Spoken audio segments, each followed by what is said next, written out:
My parents thought it was entirely normal to hand me a 3-page luxury grocery list on the night before Christmas Eve and demand I pay for it myself. They expected me to put on a black uniform, cook a 5-course meal for my sister's 18 VIP corporate guests, and stay out of sight in the kitchen like the hired help they truly believed I was. I just smiled, folded the heavy parchment paper, and walked upstairs to my bedroom. But I did not pack an apron or a set of chef knives. I packed my passport and a bespoke tailored suit. When my family walked into an entirely empty kitchen the next afternoon, their absolute panic was incredibly satisfying. But the cold dread on their faces was nothing compared to the shock they experienced when they finally realized exactly who their VIP guest actually worked for. I am Nia, 34 years old, and for my entire life, I have been the designated scapegoat of my family. Before I continue this story, let me know where you are watching from in the comments below. Hit the like button and subscribe if you have ever had to quietly build your own empire while your toxic family treated you like you were absolutely nothing. Growing up in a wealthy suburb of Atlanta, appearances were the only currency my parents traded in. Our sprawling brick home was always immaculate, our lawn was perfectly manicured, and we were expected to project the image of the perfect, flawless family to our neighbors and our church. But behind those heavy oak doors, the reality was deeply suffocating. The nightmare began on the evening of December 23rd. The house smelled faintly of expensive pine candles and roasted cinnamon. I was sitting at the massive mahogany dining table, quietly reviewing some emails on my phone. My mother, Denise, marched into the room. Her heels clicked sharply against the hardwood floor, echoing with that familiar, commanding rhythm she always used when she was about to demand a favor she had no intention of thanking me for. She stopped right across from me and slammed a thick stack of paper down onto the polished wood. She slid it across the table until it hit my phone. I looked down at the top page. It was a grocery list, but not just any grocery list. It was highly detailed, categorized by store, and filled with ridiculous luxury items. "Your sister and Terrence are hosting a very important corporate dinner tomorrow night," my mother announced, crossing her arms over her silk blouse. "Terrence is bringing his new CEO and several senior partners from his real estate firm. There will be 18 people in total. I need you to go to the artisanal market downtown first thing in the morning to get the fresh produce, and then hit the specialty butcher in Midtown for the meat." I picked up the list, my eyes scanning the heavily bolded requests. 3 pounds of A5 Wagyu beef, 2 ounces of imported white Alba truffles, 6 whole lobsters, a very specific vintage of French champagne, saffron threads, artisanal burrata. The list went on and on, detailing a menu that would easily take a professional kitchen staff 2 full days to prep and execute properly. "I see Jasmine is leaning into the minimalist holiday theme this year," I said dryly, setting the paperback down. "And who exactly is cooking all of this? You are obviously," my mother snapped, rolling her eyes as if I had just asked the stupidest question in the world. "Who else would do it? You are the one with the catering business." Terrence specifically told his boss that we hired a private chef for the evening to give it that exclusive high-end feel. "Make sure you wear that little black uniform you use for your catering gigs. We need this to look incredibly professional. Terrence is up for a massive promotion, Nia. You cannot mess this up for him." I took a slow, deep breath, maintaining my completely neutral expression. What my mother did not know, what none of them knew, was that I was not a struggling freelance caterer, barely scraping by on local birthday parties and baby showers. I was the founder and majority shareholder of Apex Hospitality Group, a multi-million-dollar business-to-business logistics and corporate management firm. I owned the supply chains that stocked half the luxury hotels in the city, but I kept my wealth a strict secret from my family. If they knew I had money, they would have drained me dry to fund my sister Jasmine's lavish, fabricated lifestyle. To them, I was just Nia, the disappointment who chose a cute little cooking hobby over a real corporate career. I looked back up at my mother. "Okay," I said calmly. "If I am acting as the private chef, my holiday rush fee is $200 an hour plus the cost of ingredients. This list alone is going to run close to $4,000. Hand me your credit card and I will get it done." The temperature in the dining room seemed to drop 10 degrees. My mother stared at me, her mouth slightly open in genuine offense. Before she could even respond, heavy footsteps stomped into the room. It was my father, Warren. He had been listening from the hallway. "Are you seriously asking your mother for money right now?" Warren boomed, his deep voice rattling the crystal glasses in the china cabinet. "After everything this family has done for you." I blinked, keeping my voice completely steady.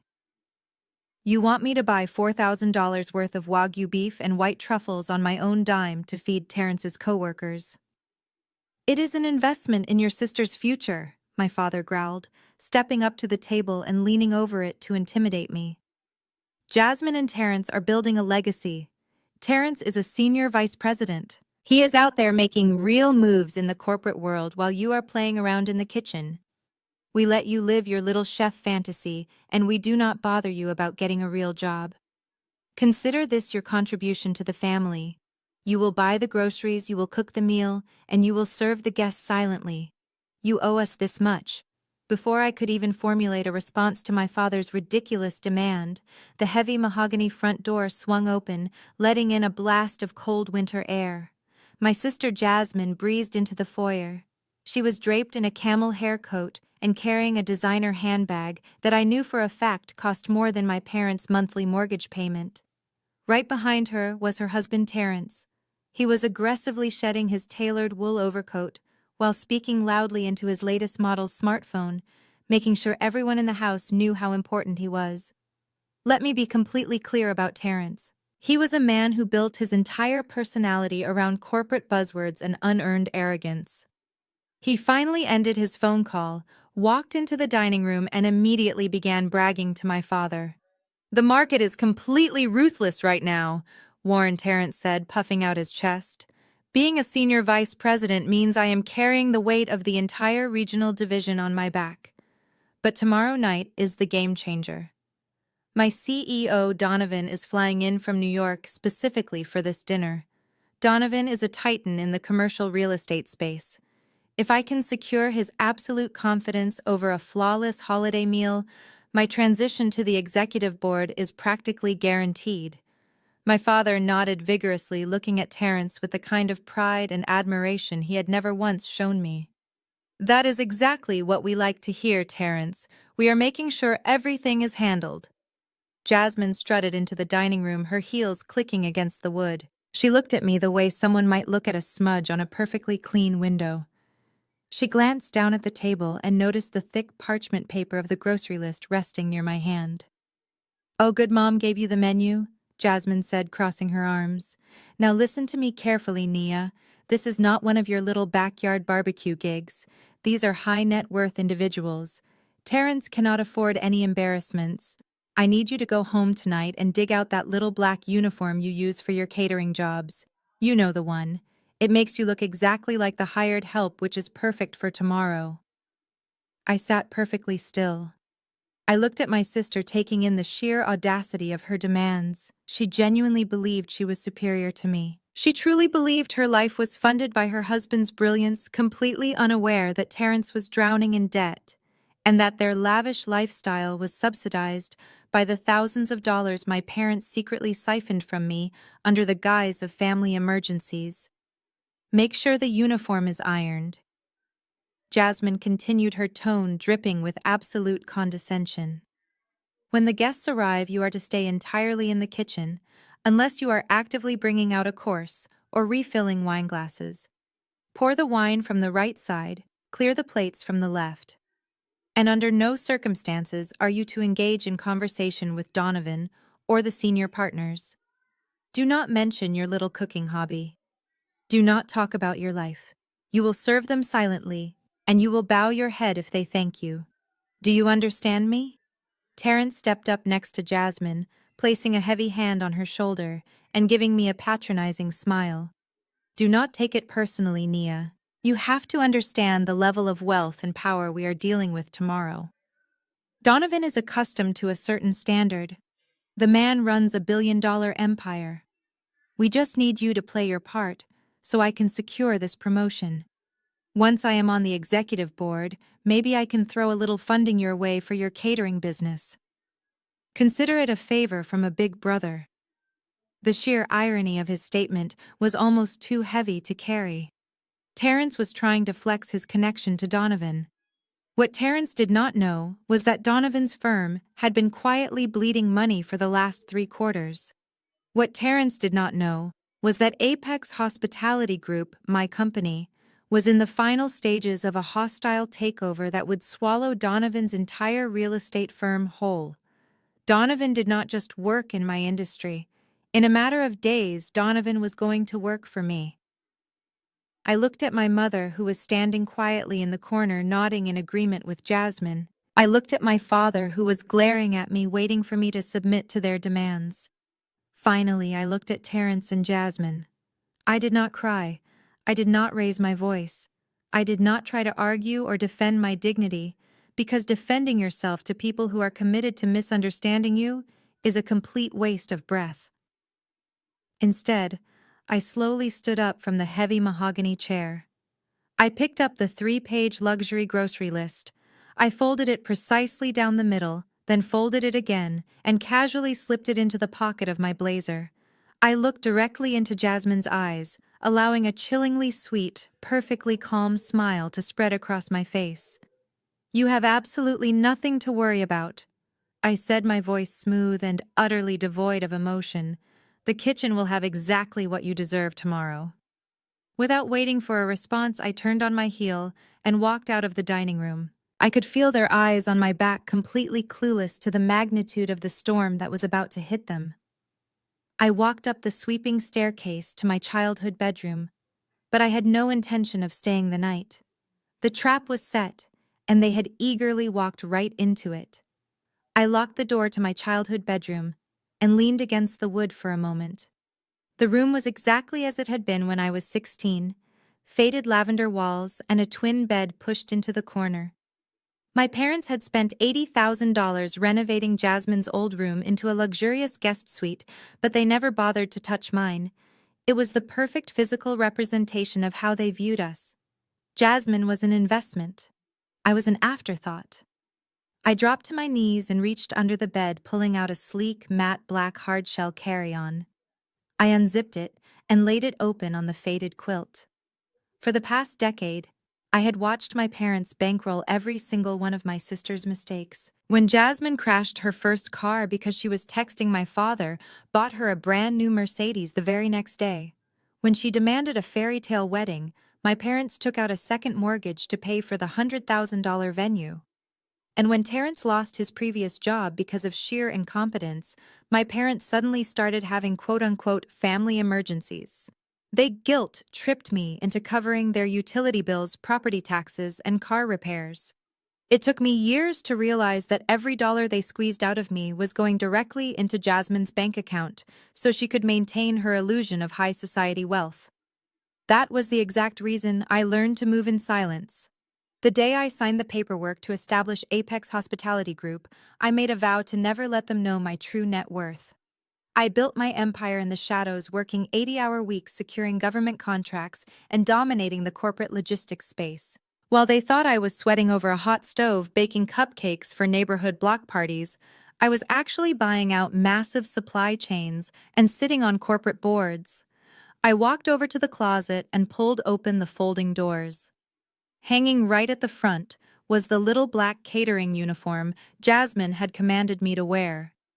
It was simple, cheap, and entirely unremarkable. I reached past it. I pushed the uniform aside and pulled out a heavy black garment bag hidden in the back. I unzipped it to reveal a custom-tailored charcoal Tom Ford suit.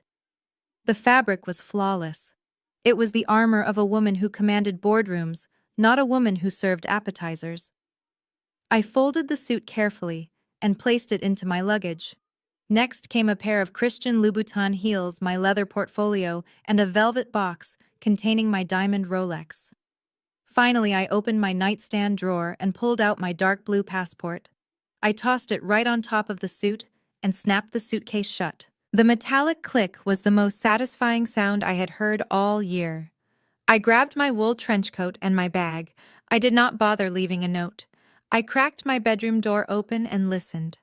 From downstairs, I could still hear Terence loudly pontificating about commercial real estate trends to my father, while my mother and Jasmine were probably in the living room sipping wine and congratulating themselves on securing free labor for their VIP dinner. They were so wrapped up in their own egos that they did not even notice the sound of my footsteps moving down the back hallway. I took the servant stairs, a narrow wooden staircase that led directly from the second floor down to the laundry room and out the back door. It was fitting, really. They wanted to treat me like the help, so I used the exit designed for the help. The cold December air hit my face the second I stepped outside. The frost was already settling on the manicured grass of my parents' backyard. I pulled my coat tight around my shoulders and walked briskly down the long paved driveway toward the street. I did not look back at the massive brick house. There was nothing left for me inside those walls anyway. Idling quietly at the end of the cul-de-sac was a pristine black Cadillac Escalade. As I approached, the driver immediately stepped out and opened the rear door for me. He took my suitcase with a polite nod and secured it in the trunk. "Good evening, Miss Nia," the driver said smoothly as he closed the door behind me. The cabin of the SUV was warm and smelled of expensive leather. "Good evening, David," I replied, sinking into the plush seat and pulling out my phone to check my flight itinerary. "Where to tonight?" he asked from the front seat, putting the vehicle into gear. I looked out the tinted window at my parents' house one last time. The dining room lights were blazing, illuminating the stage where they thought I would be performing for them tomorrow. I turned away and looked straight ahead. Hartsfield-Jackson Airport. "David," I said, my voice steady and resolute. "Take me to the private terminal. We are going to New York." The private terminal at Hartsfield-Jackson Airport was practically empty, a stark contrast to the holiday chaos unfolding in the main concourse. I bypassed the standard security lines entirely and was escorted directly to a private luxury lounge before boarding my flight. Within 20 minutes, I was settling into my spacious first-class suite on a red-eye to New York. The plush leather seat reclined into a flat bed, and the cabin was whisper quiet. A flight attendant in a sharp uniform approached me, offering a warm towel and a selection of pre-departure beverages. I simply asked for a glass of sparkling water with a twist of lime. As the plane taxied down the runway and smoothly ascended into the dark night sky, I opened my briefcase.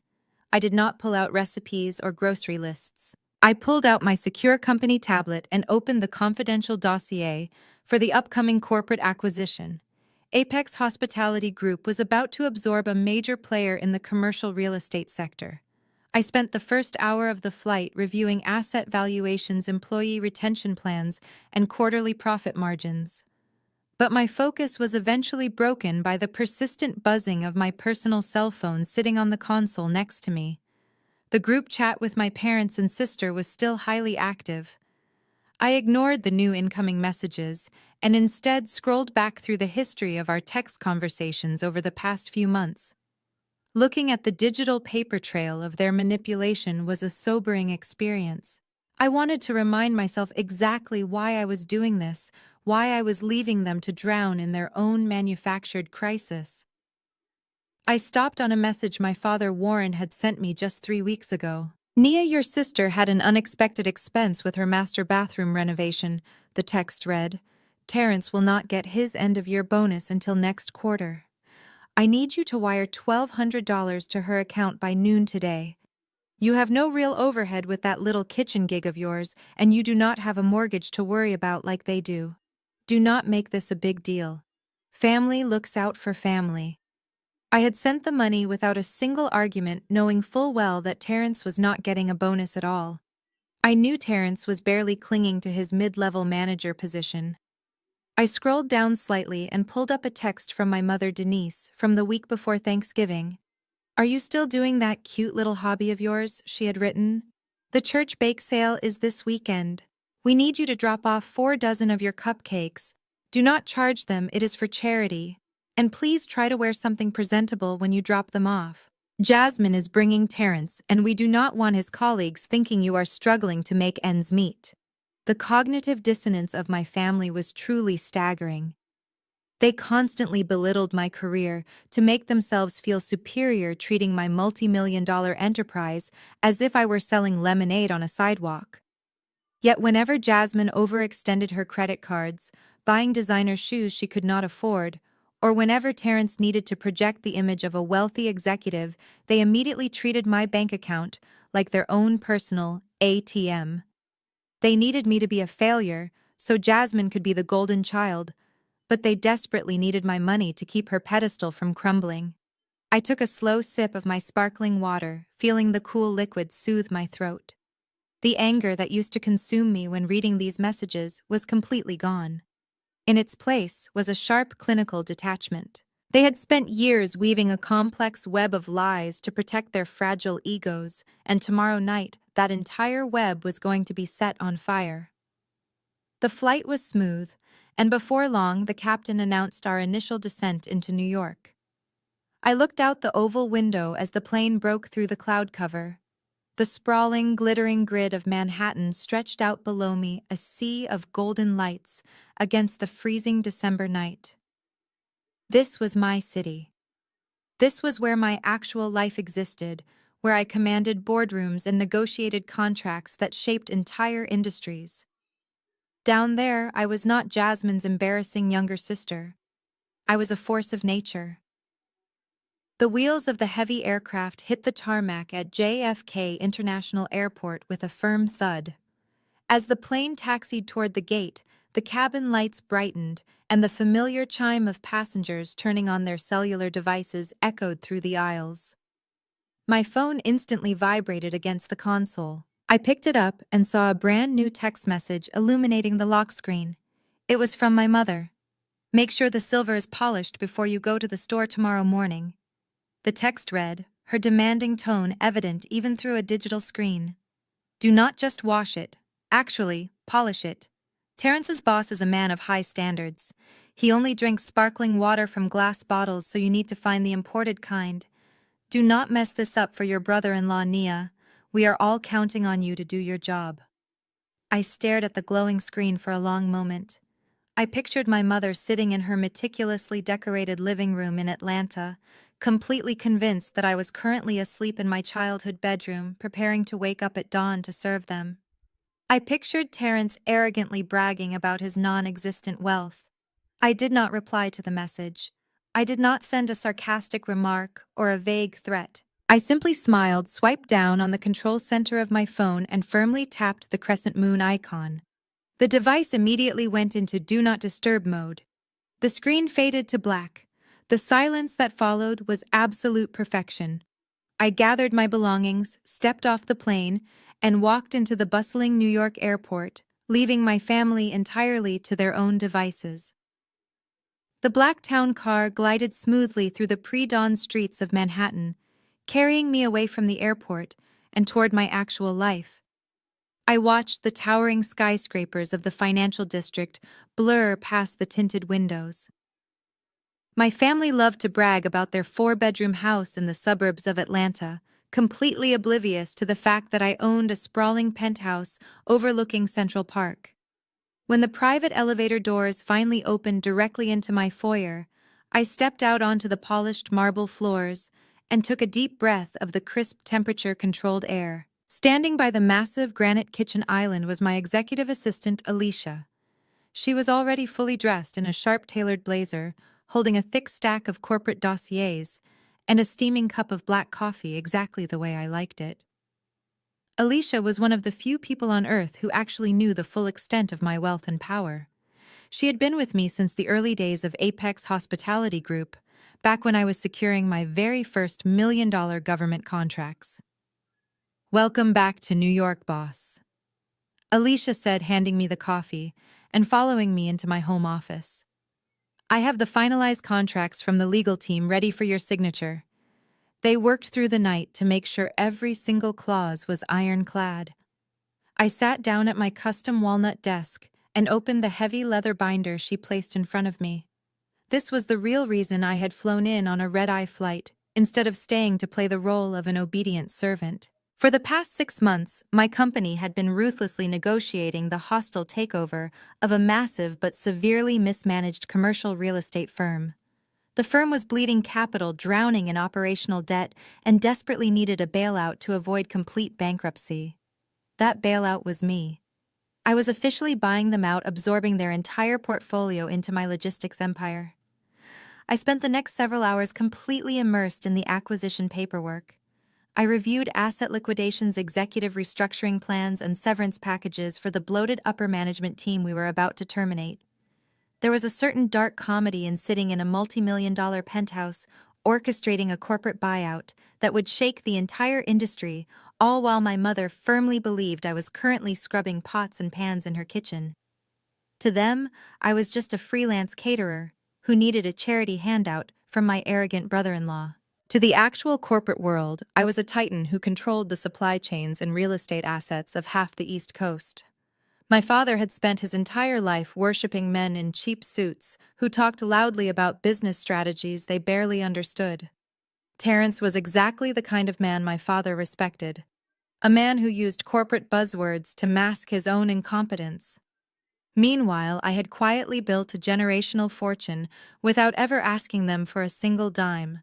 I did not need their validation anymore. I only needed their signatures on the dotted line when I inevitably bought out the companies they worked for.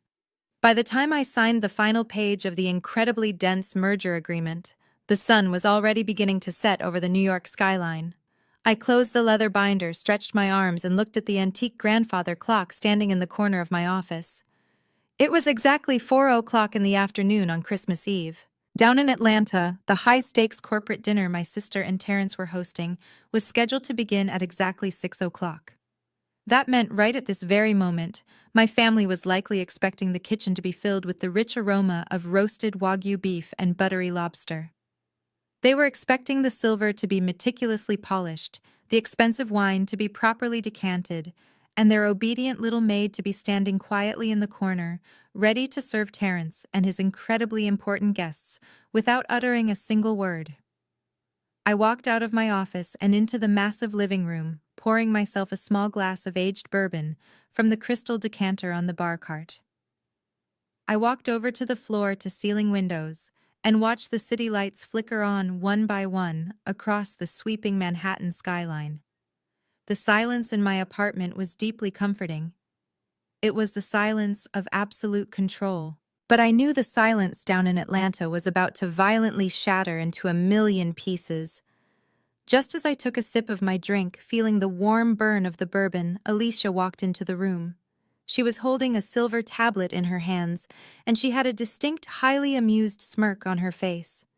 During one of my previous agonizing visits to my parents' house, I had quietly connected my own devices to their internal security system.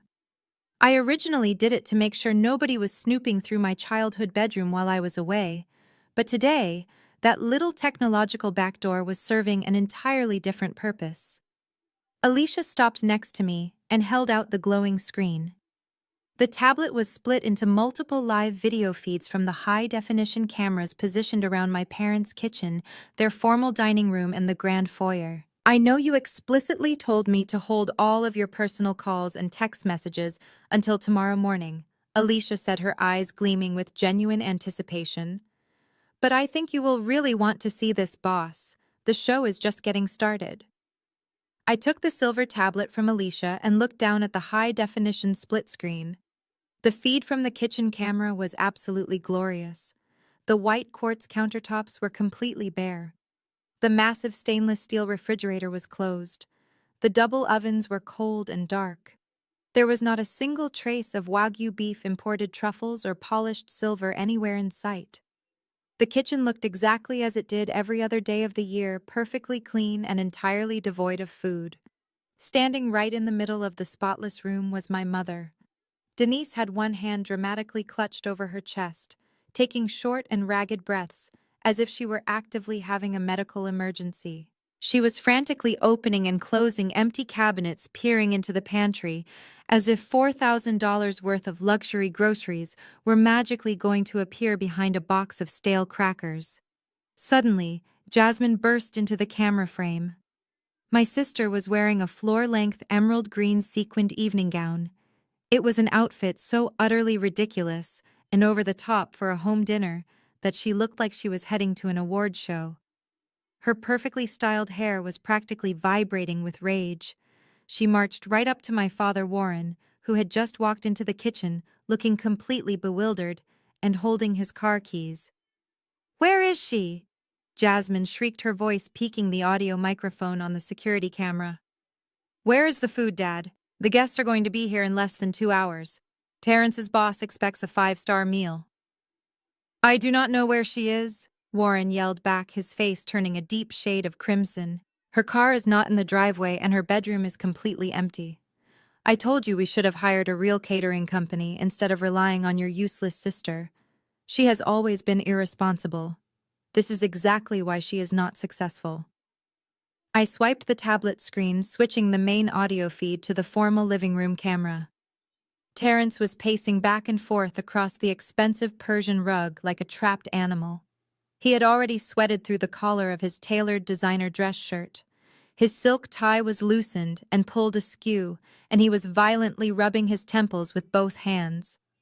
2 hours, Terrence was shouting to absolutely no one, his voice cracking with pure panic.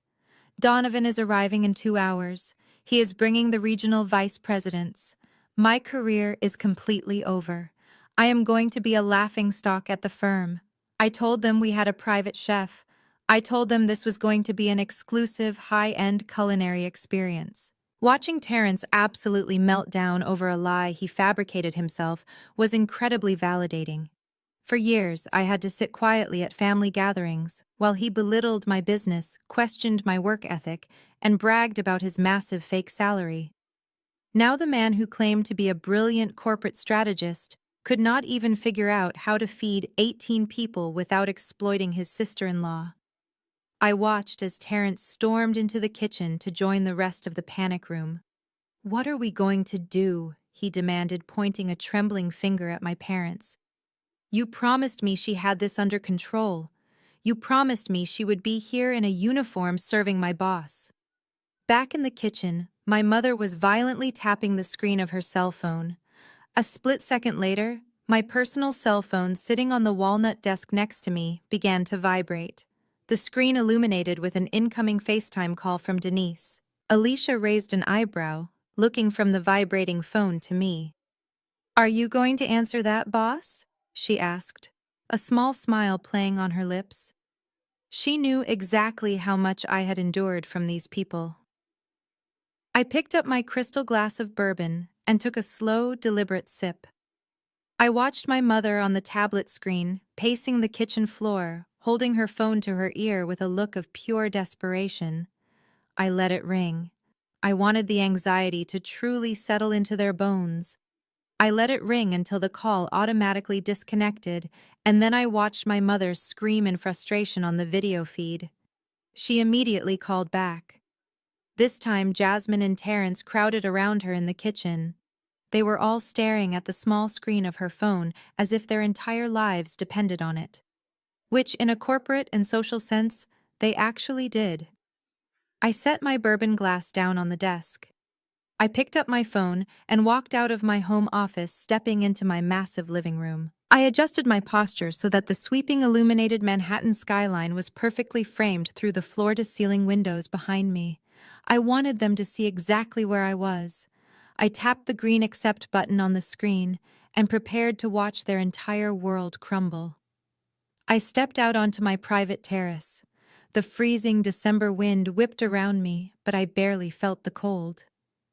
Alicia had seamlessly handed me a crystal flute of vintage champagne on my way out, anticipating the celebratory nature of this moment. I held the glass in one hand, feeling the chill of the crystal, and held my phone in the other. I tapped the green button, and the screen immediately flickered to life. My mother's face filled the frame. She was breathing heavily, her eyes wide with panic. Behind her, I could see the glaring fluorescent lights of the pristine, empty kitchen. "Nia, where are you?" Denise shrieked, her voice shrill and echoing off the tile. "I have been calling you for 20 minutes. Why is there no food in the refrigerator? Where are the groceries?" Terrence's boss is going to be here in less than 2 hours. I took a slow sip of my champagne, letting the crisp bubbles linger on my tongue. I told you last night, Mom. I told you the kitchen would have exactly what you all deserved. Before my mother could process the statement, my father shoved his way into the frame, snatching the phone from her hands. His face was red with fury. "Stop playing these stupid games," Nia Warren barked. "This is not the time for your little rebellion. Put your apron on, bring the groceries through the back door, and start cooking right now. Terrence has a massive promotion riding on this dinner. You are acting like a spoiled child." He paused, his eyes narrowing as he finally registered the background behind me. The camera on my phone perfectly captured the sprawling illuminated skyline of Manhattan towering in the night. "Wait a minute," my father said, his voice dropping in confusion. "Where are you? What are those lights? Are you at a hotel downtown?" "I am in New York." "Dad," I replied calmly. The words landed like a physical blow. The phone fumbled in my father's hands, and I caught a glimpse of Jasmine pushing her way to the front. She was practically hyperventilating in her ridiculous emerald green evening gown. "New York," Jasmine screamed. "You flew to New York. You are ruining my life. You did this on purpose because you are a bitter, jealous loser. You have always been jealous of me. You are jealous of my husband. You are jealous of my house. And you are jealous that I actually have a real life while you bake cupcakes for a living. Get on a plane and get back here right now." I looked at my sister, taking in the absolute sheer panic contorting her face. I did not feel a single ounce of pity. "Jealous of what exactly, Jasmine?" I asked, keeping my voice completely level. "Am I supposed to be jealous of a dinner party you cannot even afford to cater yourself? You wanted to impress a billionaire, but you expected your younger sister to pay $4,000 out of pocket and serve you in a maid uniform to do it. That is not wealth, Jasmine. That is pathetic." Terrence's face suddenly appeared over Jasmine's shoulder. He was sweating profusely, looking completely unhinged. "Nia." "Please," Terrence begged, dropping his usual arrogant facade. "Donovan is a titan in the industry. If he walks into this house and there is no food, he will fire me. He will think I am a fraud. There has to be a flight back. Go to the airport right now. I will pay you back for the groceries, I swear. Just get here." I laughed. It was a cold, hollow sound. "You do not have $4,000 to pay me back, Terrence. And even if you did, my time is worth infinitely more than you could ever afford. You built your entire career on lies and manipulation, and now you are expecting me to save you from the consequences of your own actions." Denise snatched the phone back, her desperation turning into vicious anger. "You listen to me right now, Nia," she threatened, pointing a trembling finger at the camera. "You are going to fix this. You are going to call one of your little catering friends and have them deliver a 5-star meal to this house in the next 90 minutes. If you do not do this, if you embarrass this family tonight, you are dead to us. Do you hear me? You are no longer part of this family." The manipulation tactic was so familiar, so worn out, that it completely lost its power. For years, the threat of being cast out of the family was the chain they used to keep me compliant. They thought the worst thing that could ever happen to me was losing their approval. They had no idea that their approval was the very thing I had been trying to escape. "Mom," I said, leaning against the glass railing of my balcony, "that is the best holiday gift you could have possibly given me. I am not your personal chef. I am not your maid.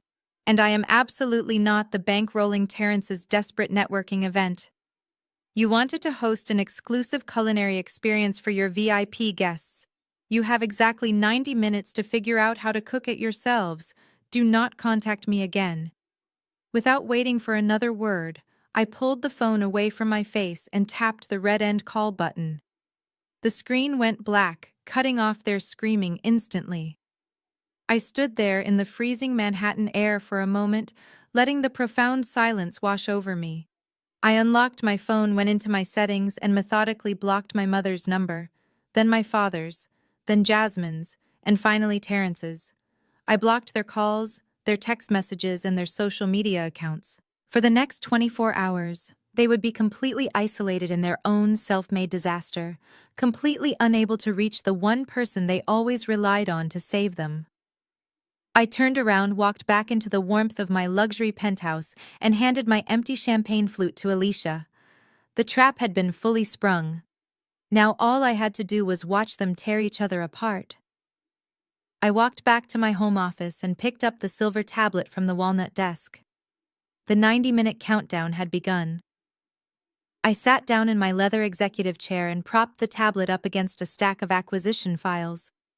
Watching my family try to execute a high-level corporate dinner without my labor was like watching a slow-motion car crash. It was chaotic, predictable, and entirely impossible to look away from.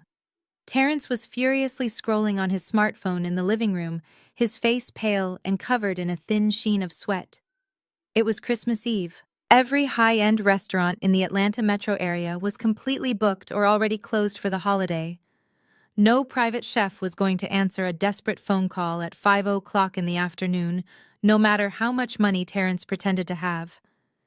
In the kitchen, my father was attempting to wipe down the countertops, but he was frantically moving in circles, achieving absolutely nothing. My mother was pulling out her most expensive fine china, her hands shaking so badly that she nearly dropped a heavy porcelain serving bowl onto the floor. Jasmine was practically having a mental breakdown in the corner, fanning herself and complaining loudly that the stress was causing her to sweat in her designer gown. They were completely paralyzed. For decades, they had relied on me to do the heavy lifting while they took all the credit. Now, faced with a genuine deadline and zero skills, their entire facade was crumbling in real time. With less than 40 minutes left until the guests arrived, Terrence finally realized he had no other choice. He ordered a massive amount of food from a commercial fried chicken chain and a local barbecue joint that happened to be the only places still taking delivery orders. When the delivery driver finally arrived at the front door lugging massive greasy paper bags that were practically tearing at the bottom, the pathetic reality of their situation truly set in. I watched in absolute amusement as my mother and sister aggressively dumped family-sized containers of lukewarm macaroni and cheese, soggy fries, and fried chicken into expensive crystal serving dishes. They tried to garnish the greasy, heavily processed food with some wilted parsley my mother found in the back of the refrigerator. Jasmine sprayed an exorbitant amount of expensive French perfume into the air, desperately trying to mask the overwhelming smell of cheap frying oil that had permeated the house. It was a complete disaster. Right at 6 o'clock, the doorbell chimed through the massive suburban house. Terrence froze in the center of the foyer. He took a deep breath, wiped his forehead with the back of his expensive silk sleeve, and pulled the heavy front door open. Donovan stepped inside. Even through the security camera feed, Donovan carried an aura of absolute uncompromising authority. He was an imposing African-American man in a flawlessly tailored charcoal overcoat, his expression sharp and observant. Behind him stood two other senior partners from the firm, both looking equally stern and expectant. Donovan stepped into the foyer, and I could instantly see his nose twitch. He was a man of high standards, expecting the rich, complex aroma of roasted Wagyu beef and imported truffles. Instead, the multi-million-dollar house smelled aggressively like a fast food drive-thru covered up by floral perfume. The security cameras captured every agonizing second of the dinner that followed. They all sat around the long mahogany table. The atmosphere was incredibly stiff, filled with an awkward, suffocating tension. Terrence was standing at the head of the table, nervously pouring a $400 bottle of red wine, desperately trying to distract his VIP guests from the food sitting in front of them. He put on his best fake corporate smile and attempted to pitch the dinner as a deliberate visionary choice. We decided to go with a more rustic, culturally grounded holiday experience tonight. Donovan Terrence lied, his voice practically trembling as he spoke. We wanted to strip away the pretension of fine dining and focus on authentic, modern American comfort food. It is a bold pivot, much like our strategy for the upcoming fiscal quarter. I actually laughed out loud in my empty penthouse. It was the most pathetic attempt at corporate spin I had ever witnessed. Donovan did not smile. He did not nod in agreement. He slowly looked down at his ornate gold-rimmed plate, which held a single piece of lukewarm fried chicken and a scoop of congealed mashed potatoes. He then looked back up at Terence. His expression was completely blank and utterly devoid of amusement. The meal was a spectacular failure. The regional partners barely touched their food, pushing the soggy fries around their expensive plates with heavy silver forks. The only sound in the room was the awkward clinking of silverware and Terence desperately trying to fill the dead air with empty business jargon. He tried multiple times to pivot the discussion to his upcoming executive board promotion, highlighting his supposed leadership skills and ability to manage high-pressure situations. Donovan completely ignored him, offering only short, dismissive one-word answers. The CEO spent more time looking at his watch than he did looking at Terence. Less than 45 minutes into the planned 3-hour evening, Donovan abruptly stood up from the dining table. The regional partners immediately followed suit, dropping their cloth napkins onto their barely eaten food. Terence stopped mid-sentence, his eyes wide with absolute panic.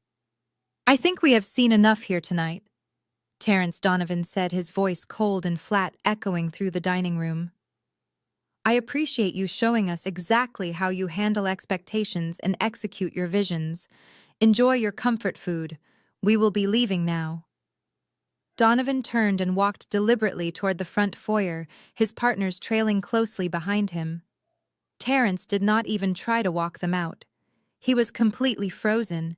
He just stood at the head of the dining table, his shoulders slumped, staring down at the greasy plates of abandoned food. Jasmine and my parents sat in stunned, horrified silence. Terence looked completely defeated, the arrogant executive facade entirely stripped away. He was slowly realizing that his career was hanging by a single fragile thread, and there was absolutely no one else to blame but himself. I woke up on Christmas morning to the quiet, beautiful serenity of my Manhattan penthouse. The winter sun was streaming through the floor-to-ceiling windows, casting a warm glow over the hardwood floors. I poured myself a fresh cup of coffee and sat down at my kitchen island. Out of pure curiosity, I tapped the screen of my tablet to check the security feeds down in Atlanta. The contrast between my peaceful morning and their absolute misery was staggering. The house looked like a tense, miserable war zone. Terence was pacing the living room again, wearing the exact same clothes he had on the night before. He looked like he had not slept a single minute. Suddenly, his cell phone rang.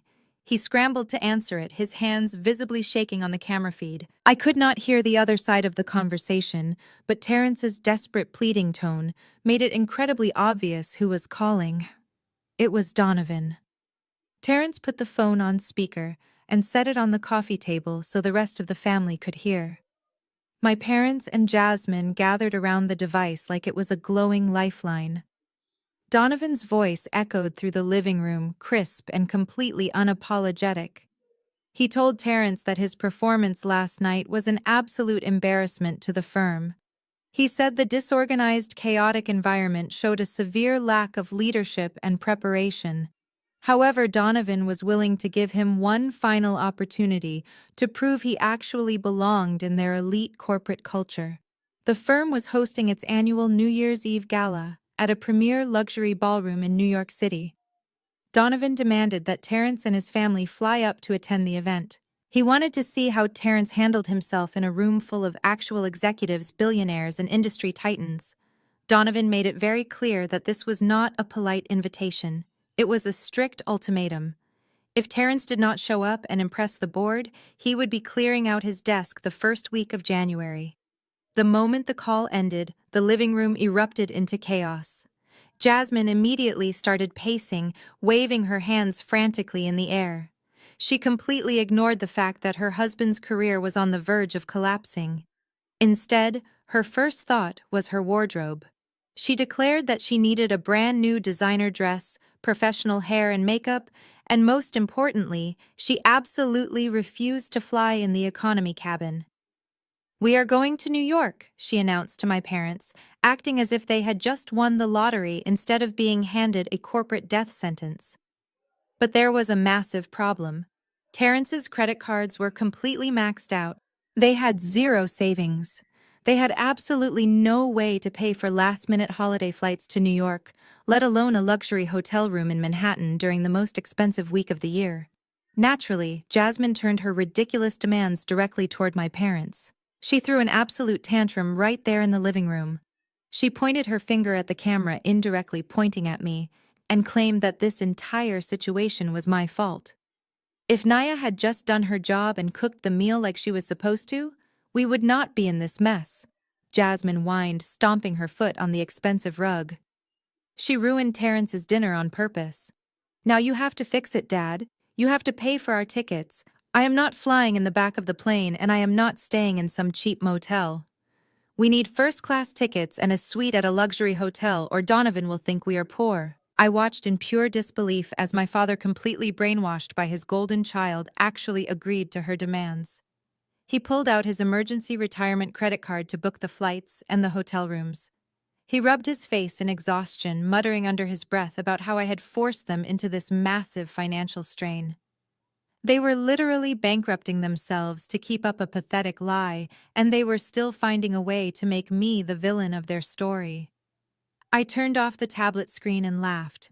Let them come to New York. Let them drain their accounts for one last desperate attempt at relevance.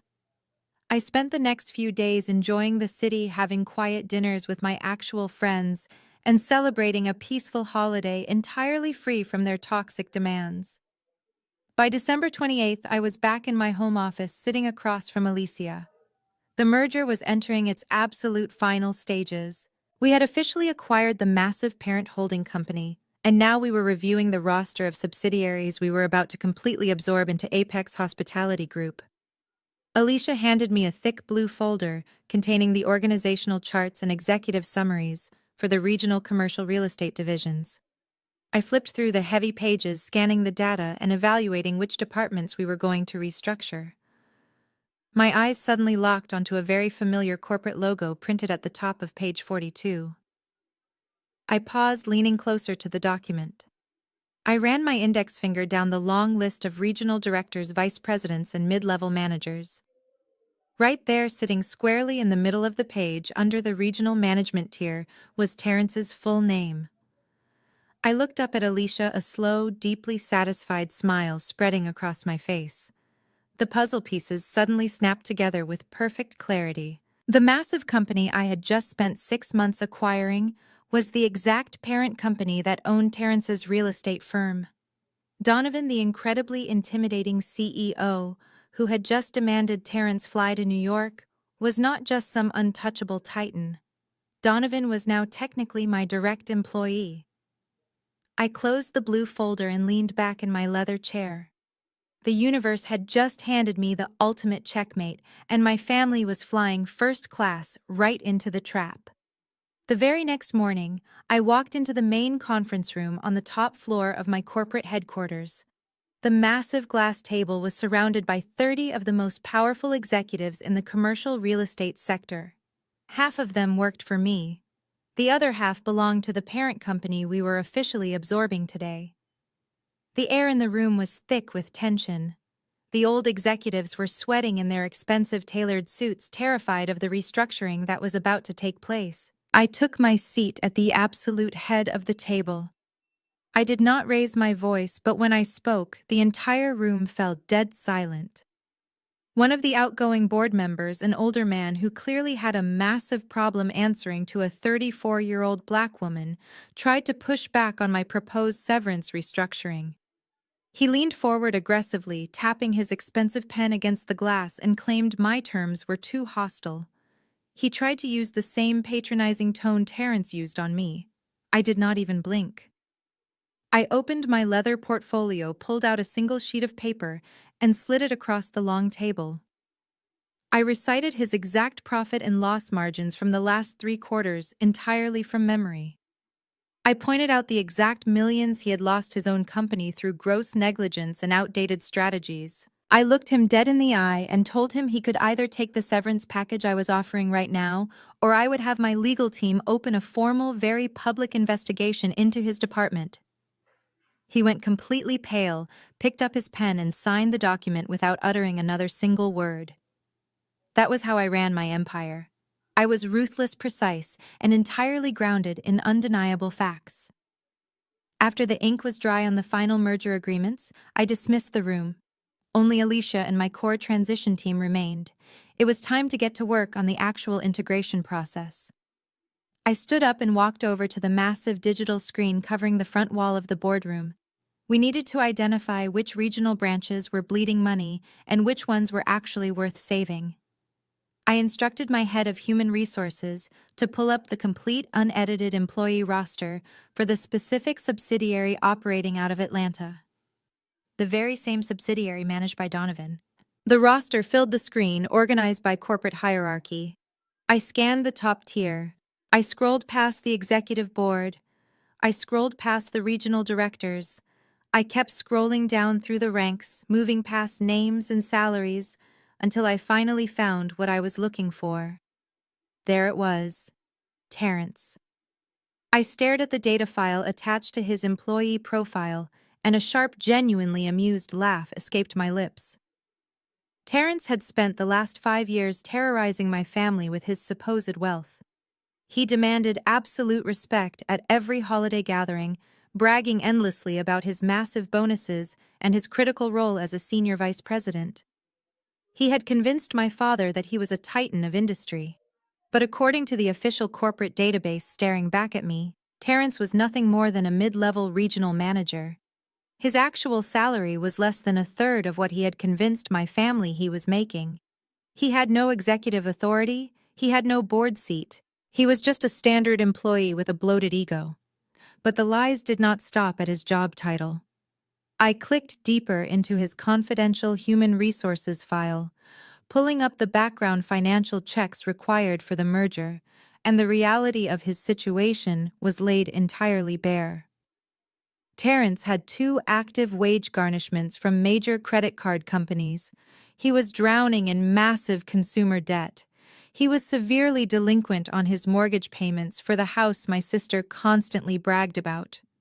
I even found flags from the internal accounting department, noting that Terrence had been repeatedly warned about expensing personal luxury dinners to his corporate account. Jasmine's designer bags, the luxury cars, the expensive vacations they forced my parents to subsidize. It was all a complete house of cards built on suffocating predatory debt. Terrence was not a corporate mastermind. He was a desperate broke man who was moments away from losing absolutely everything. He had forced my parents to empty their retirement savings to buy first-class tickets to New York, all to protect an illusion that did not even exist on paper. And the absolute best part of this entire discovery was that he was flying up here to beg for his pathetic mid-level job from the very woman he had tried to force into a maid uniform. I sat back in my leather chair, the blue corporate folder still resting on the glass table in front of me. The sheer poetry of the situation was almost too perfect. Terrence was bringing my entire toxic family directly into my domain. I reached into my blazer pocket and pulled out my cell phone. It had been nearly 4 days since I put them on a digital blackout. 4 days of absolute peace. But now the stage was fully set. It was time to open the gates and let the clowns enter the circus. I opened my settings menu, navigated to my blocked contacts list, and systematically unblocked my mother, my father, Jasmine, and Terrence. The reaction was instantaneous. My phone immediately froze for a few seconds as a massive backlog of digital rage poured into my device. Dozens of missed call notifications populated the screen, voicemails from my father demanding I apologize, frantic texts from my mother threatening to disown me. But the most recent message, the one that popped up right at the very top of my notification center, was from Jasmine. It had been sent just 2 hours ago, likely from the luxury departure lounge at Hartsfield-Jackson Airport, that my father had drained his savings to access. I tapped the message and read it aloud to the empty boardroom. "You completely ruined Christmas." The text read, dripping with her usual unearned arrogance. "But you actually did us a favor. Terrence's CEO just personally invited us to a highly exclusive VIP New Year's Eve gala in New York City. We are flying first class right now and staying at a 5-star hotel in Manhattan. Terrence is about to secure his executive board seat. Stay in your cheap little apartment and keep baking your cupcakes, loser. You will never be on our level. A genuine deep laugh echoed from my chest, bouncing off the glass walls of the conference room. It was truly magnificent. Jasmine was actively bragging about a first-class flight funded by our parents' emergency retirement credit card. She was boasting about a five-star hotel they absolutely could not afford. And most hilariously, she was flexing an invitation to a corporate gala that was entirely funded, organized, and hosted by my company. They thought they were flying to New York to solidify their status in the corporate elite. They had absolutely no idea they were flying straight into the belly of the beast. I swiped out of the text message thread and opened my contacts, tapping the name of my lead event coordinator for Apex Hospitality Group. Her name was Renee, and she was currently at the venue overseeing the final preparations for our massive New Year's Eve celebration. The event was going to be the official public announcement of our latest acquisition, a night designed to introduce the new corporate hierarchy to the industry. I drafted a quick email to Renee, asking her to send me the finalized digital floor plan and the seating chart for the VIP section. Within 30 seconds, the document appeared in my inbox. I opened the file on my large boardroom monitor. The venue was a spectacular historic ballroom in the heart of Manhattan. The layout was meticulously designed to reflect corporate standing. The outer rings were for mid-level management and standard employees. The closer you got to the front stage, the higher your net worth and corporate value. I scanned the VIP tables located directly in front of the main podium. These were reserved for the elite tier. My executive board, the highest-ranking partners, and the key players from the newly acquired firm. I found the table assigned to Donovan and his immediate regional managers. It was table 14. I picked up my phone again and hit the call button for Renee. She answered on the first ring, the chaotic sounds of event setup echoing in the background. "Good morning, boss," Renee said crisply. "Everything is on schedule for tomorrow night. The ice sculptures are arriving at noon, and the catering team is prepping the caviar stations. Do you need to make any last-minute adjustments to the run of show?" "Just one minor adjustment to the seating chart, Renee," I replied, keeping my voice smooth and calculated. "I am looking at the VIP section right now. I need you to confirm the placement for table 14. That is the table reserved for the executive transition team from the new acquisition." "I have it right here," Renee confirmed. "Table 14 is positioned dead center directly in front of the main stage podium. It is the best view in the entire room." "Perfect," I said, smiling at the glowing screen of my monitor. "I need you to look at the guest list for that specific table. You should see a reservation under the name Terrence plus 3 family guests." Renee paused for a moment, likely pulling up the spreadsheet on her tablet. "Yes, I see it. Terrence accompanied by his wife and her parents. Do you want me to move them to the outer ring? I noticed his corporate ranking is fairly low compared to the other executives at that table."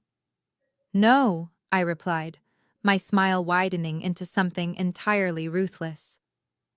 "Do not move them to the back. Leave them exactly where they are. In fact, I want you to make sure Terrence and his guests are seated in the 4 chairs facing the stage directly. Make sure there are no floral centerpieces blocking their view. I want them to have an unobstructed look at the podium when the new chairwoman is announced." "Understood," Boss Renee said efficiently. "I will personally ensure their seats are locked in." "Thank you, Renee," I said. I ended the call and slipped my phone back into my pocket. The trap was not just set. It was bolted down, polished, and waiting for them to step right inside. Jasmine wanted to see what my level looked like. Tomorrow night at the stroke of midnight, I was going to give her a front row seat. The night of New Year's Eve arrived with the kind of freezing electric energy that only New York City could produce. The venue was a historic, sprawling ballroom in Midtown Manhattan, transformed by my team into a breathtaking corporate sanctuary. Massive crystal chandeliers hung from the vaulted ceilings, casting a warm golden glow over a sea of tailored tuxedos and designer evening gowns. A string quartet played softly in the background, entirely drowned out by the low hum of networking billionaires and industry titans. Waiters in pristine white coats circulated the room with silver trays of top-tier champagne and beluga caviar. I stood on the sweeping grand mezzanine staircase, completely out of sight in the shadows, possessing a perfect vantage point of the main entrance doors. Right at 8 o'clock, the heavy brass doors swung open, and my family stepped into the ballroom. It was like watching a train wreck in slow motion. Jasmine was wearing a completely new, incredibly flashy silver sequined dress that I knew Terrence had put on his already maxed-out credit card. My mother and father flanked them, looking around the massive room with wide eyes, completely overwhelmed by the sheer scale of the wealth surrounding them. But instead of showing humility or basic respect, they immediately put up their defensive wall of unearned arrogance. Within 30 seconds of walking through the door, Jasmine aggressively snapped her fingers at a passing waiter demanding he stop and bring her a drink. She did not say, "Excuse me," and she certainly did not say thank you. She simply snatched the crystal flute off his tray and complained loudly to my mother that the champagne was probably domestic. My father bumped into a senior logistics director from my company, a man who controlled millions in assets, and my father did not even bother to apologize. He simply brushed off his cheap, off-the-rack tuxedo jacket with a dismissive scoff. They were acting like they owned the building, completely oblivious to the fact that they were actively insulting the very people who actually did. While Jasmine and my parents were busy pretending to be American royalty, Terrence looked like a man walking toward his own execution. The cheap confidence he usually wore at our family dinners was completely gone. He was sweating profusely, a visible sheen of panic across his forehead. His eyes darted frantically around the massive ballroom, scanning the crowd of elite executives. He kept pulling nervously at the collar of his dress shirt and checking his phone every 2 minutes. He was not here to celebrate the new year. He was here on a desperate, terrifying hunting mission. He needed to find Donovan. He needed to corner the CEO before the opening remarks began and beg for his mid-level job. Terrence kept trying to usher Jasmine forward, whispering aggressively in her ear that they needed to secure their seats and find the executive team. But Jasmine was too busy basking in her own delusion. She posed for photos in the foyer, forcing my mother to take pictures of her from multiple angles so she could post them on social media and brag about her exclusive VIP lifestyle. I checked my diamond watch. It was time to get into position. I turned and walked silently down the back staircase, making my way toward the private bar located inside the exclusive VIP enclosure near the front of the room. Terrence finally managed to guide my family past the outer rings of tables. I watched from the floor level as they navigated through the dense crowd. They passed the mid-level management tables, moving closer and closer to the main stage. Jasmine was practically glowing with smug satisfaction. She pointed out the massive, intricate floral arrangements to my mother, loudly boasting that Terrence had secured them VIP access because he was so vital to the company. She truly believed this was her formal introduction into high society, the moment she proved to the world that she was superior to everyone else.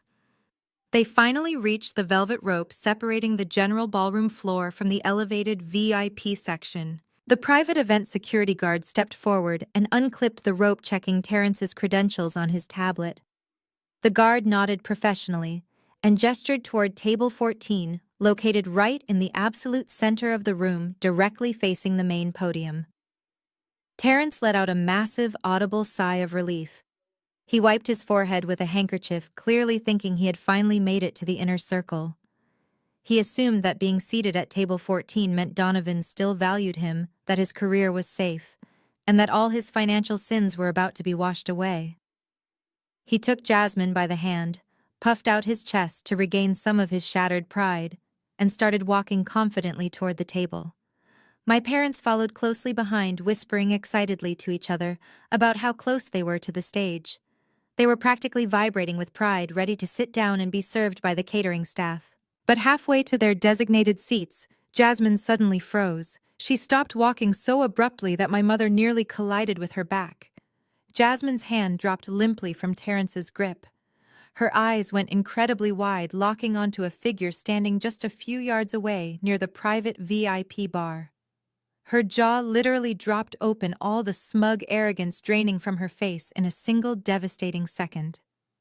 I stood near the edge of the polished mahogany VIP bar, a crystal glass of sparkling water resting loosely in my hand.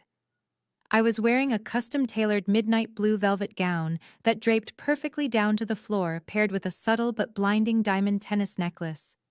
Surrounding me was a tight circle of the most powerful people in the room. To my left was the chief financial officer of my company, and to my right was the head of international acquisitions. They were actively hanging on my every word as I quietly explained my vision for the upcoming fiscal quarter. I was completely in my element, radiating the kind of effortless authority that money alone could never buy. That was the exact image that made Jasmine freeze in her tracks. From across the velvet rope, I watched my sister's brain short-circuit. She looked at my designer gown, then at the elite executives laughing respectfully at my jokes, and her mind simply refused to process the reality in front of her. Instead of realizing she was completely out of her depth, Jasmine defaulted to the only language she knew: pure, venomous jealousy. She gripped Terrence by the arm and forcefully pulled him away from their path to table 14, marching aggressively toward the private bar. My parents trailed right behind them, their faces twisted into identical masks of absolute horror and confusion. I casually signaled to my chief financial officer to pause our conversation. I turned to fully face my family as they closed the distance. "What in the world are you doing here?" Jasmine hissed, her voice vibrating with a mixture of rage and absolute disbelief. She looked me up and down, her eyes lingering aggressively on my diamond necklace. "Did you sneak in through the service elevator to serve drinks? Or did you beg one of your little catering friends to let you bus tables tonight?" My mother stepped forward, her face flushed red with secondary embarrassment. "Nia, this is completely unacceptable," Denise whispered furiously, looking around as if my mere presence was going to infect the wealthy people standing nearby. "You cannot just sneak into a corporate event of this magnitude. Look at how you are dressed. You are trying to pretend you belong here. You are going to humiliate your brother-in-law in front of his entire firm." The sheer audacity of their ignorance was staggering. I was standing in the center of the VIP enclosure, surrounded by executives who managed billions of dollars, wearing a necklace that cost more than their entire suburban home. Yet they were so deeply committed to the narrative of my failure that they genuinely believed I had snuck past a small army of private security guards just to bus tables in a velvet gown. I took a slow sip of my sparkling water. "Are you enjoying the floral centerpieces at your table, Jasmine?" I asked smoothly, completely ignoring my mother's outburst. "I specifically requested that the catering staff use white orchids this year. I think it adds a nice touch of elegance to the room." Jasmine's face contorted in rage. "Do not play games with me, Nia. I know you are lying. You are just a pathetic cook who ruins holidays because you cannot handle the fact that I married a successful man." At the mention of his success, Terrence finally stepped up, pushing his way in front of Jasmine. He was sweating worse than before, his eyes darting frantically toward the executive standing just a few feet away from me. He recognized my chief financial officer from a company newsletter, though he clearly had no idea the man worked for me. Terrence panicked, assuming my presence was actively destroying his final chance at redemption. "Listen to me very carefully," Terrence growled, leaning in close and pointing a trembling finger directly at my face. "I am not going to let you sabotage my career because you are desperate for attention. My CEO is somewhere in this room right now. If Donovan sees me associating with an uninvited caterer who snuck into a VIP section, I am finished. You need to leave this building right now through the back exit before I call security and have you physically thrown out onto the street." I did not step back. I did not break eye contact. I looked at Terrence, taking in the pathetic reality of a man who was entirely dependent on a job he was about to lose, threatening the woman who actually owned his company. He was puffing out his chest, trying to use a false sense of authority to intimidate me, completely unaware that he was standing in the middle of a trap that had already snapped shut. "Call them," I said, my voice dropping to a cold, razor-sharp whisper. "Go ahead, Terrence. Wave down one of the security guards. Let us see exactly who they decide to throw out of this ballroom." Terrence hesitated, clearly unsettled by my absolute lack of fear. He looked around desperately, trying to figure out why the high-level executives next to me had not already demanded my removal. He opened his mouth to issue another hollow threat, but I cut him off. I smoothly raised my left arm and looked down at the face of my diamond Rolex. The heavy platinum hands indicated it was exactly 8:30 in the evening. The cocktail hour was officially over. It was time for the main event to begin. I slowly lowered my arm and looked directly into Terrence's panicked eyes. "I would not call security if I were you, Terrence. I think your boss is about to make a speech." Terrence opened his mouth to fire back another threat, but the words died instantly in his throat. Right on cue, the massive crystal chandeliers suspended from the vaulted ceiling began to dim. The bright golden light that had illuminated the ballroom slowly faded into a deep, dramatic ambiance. A soft, melodic chime resonated through the invisible speakers hidden along the walls, a polite but firm command for the guests to direct their attention forward. The overwhelming roar of 1,000 elite corporate conversations instantly dissolved. It was replaced by the collective rustling of silk gowns and tailored suits as the most powerful people in Manhattan turned their bodies toward the front of the room. Terrence completely forgot about his threat to call security. The sheer panic of missing his supposed moment of glory overrode his artificial confidence. He frantically grabbed Jasmine by the elbow, practically dragging her and my parents away from the bar and rushing them toward table 14. I did not move. I remained perfectly still, standing next to the polished mahogany wood of the bar, my crystal glass of water still in my hand. The executives who had been speaking with me respectfully stepped back, giving me a clear, unobstructed line of sight to the main stage. From my vantage point, I had a perfect view of my family settling into their seats. Terrence was a nervous wreck. He aggressively yanked his suit jacket down and rapidly adjusted his silk tie, completely failing to look like a man who actually belonged in that chair.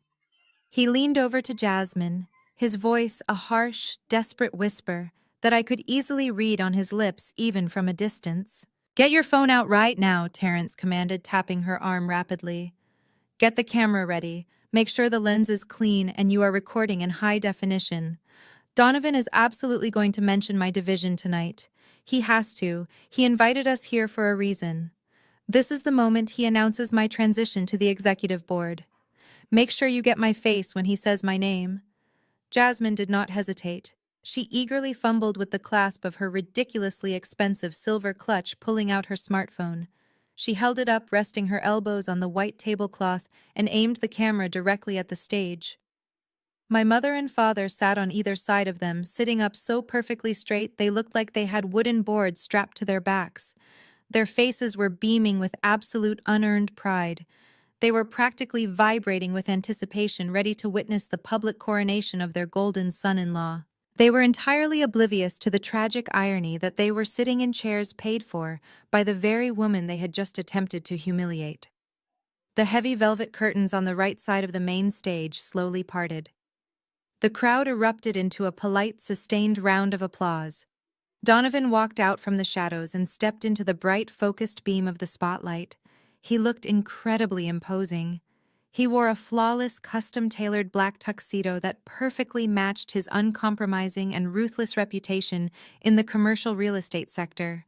He walked purposefully, his strides long and confident, moving directly toward the clear acrylic podium, positioned dead center on the elevated stage. Down at table 14, Terrence was putting on a deeply embarrassing display. He was clapping harder and louder than anyone else in the entire VIP section. He actually lifted himself halfway out of his chair, extending his arms high in the air, desperately trying to catch Donovan's attention. It was a pathetic, transparent display of corporate sycophancy. Several high-ranking partners seated at the adjacent tables turned their heads and physically cringed at his behavior. Terrence did not notice their disgust. He was completely trapped in his own delusion, smiling so hard his face looked like it might crack. Donovan reached the podium. He placed his hands firmly on the acrylic edges. The applause rippled to a halt, leaving the massive ballroom in absolute pin-drop silence. Every single eye in the room was fixed on the titan of industry standing under the bright lights.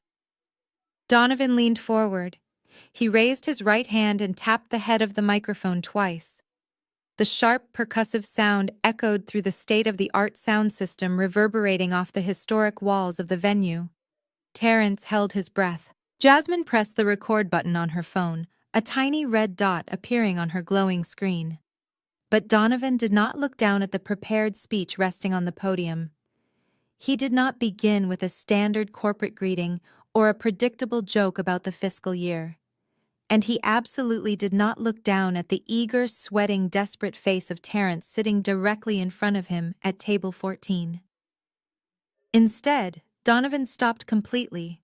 His rigid posture shifted. He stepped slightly away from the microphone, taking his hands off the podium. He slowly raised his head, letting his eyes scan over the heads of the seated executives in the front rows. He completely bypassed the general management tables. He ignored the regional directors. His gaze swept purposefully across the VIP enclosure, cutting straight through the dim lighting of the ballroom until his eyes locked directly onto me. Donovan stepped entirely away from the clear acrylic podium. He did not read a single word of his prepared remarks. Instead, he unbuttoned his suit jacket with a smooth, practiced motion and began walking toward the small set of stairs on the right side of the stage. The spotlight followed him closely. The entire room watched in hushed anticipation as the towering CEO descended to the main floor. He began walking directly down the center aisle, moving straight toward the VIP section with an undeniable sense of purpose. Terrence practically vibrated out of his chair. This was it. This was the moment his entire fabricated life was going to be publicly validated. He quickly wiped his sweaty right hand on the side of his trousers and stood up. He hastily buttoned his cheap jacket, puffing out his chest and standing as tall as he possibly could. "He is coming over here," Terrence whispered frantically to Jasmine, his voice trembling with unchecked excitement. "Keep recording. Do not stop the video. Make sure you get him shaking my hand." Jasmine held her smartphone higher, her eyes glued to the digital screen, a smug and triumphant smile plastered across her face. My mother and father leaned forward in their seats, their faces glowing with borrowed pride. They were completely ready to bask in the glory of their golden son-in-law. Donovan crossed the velvet rope threshold. He was 5 feet away from table 14. 4 feet, 3 feet. Terrence eagerly thrust his hand out, a massive, desperate smile, taking over his entire face. "Donovan, sir, it is an absolute honor to have you." Donovan did not slow down. He did not turn his head. He did not even blink. He walked right past Terrence, as if the man were completely invisible. He brushed past Terrence's outstretched hand, leaving the mid-level manager hanging awkwardly in midair.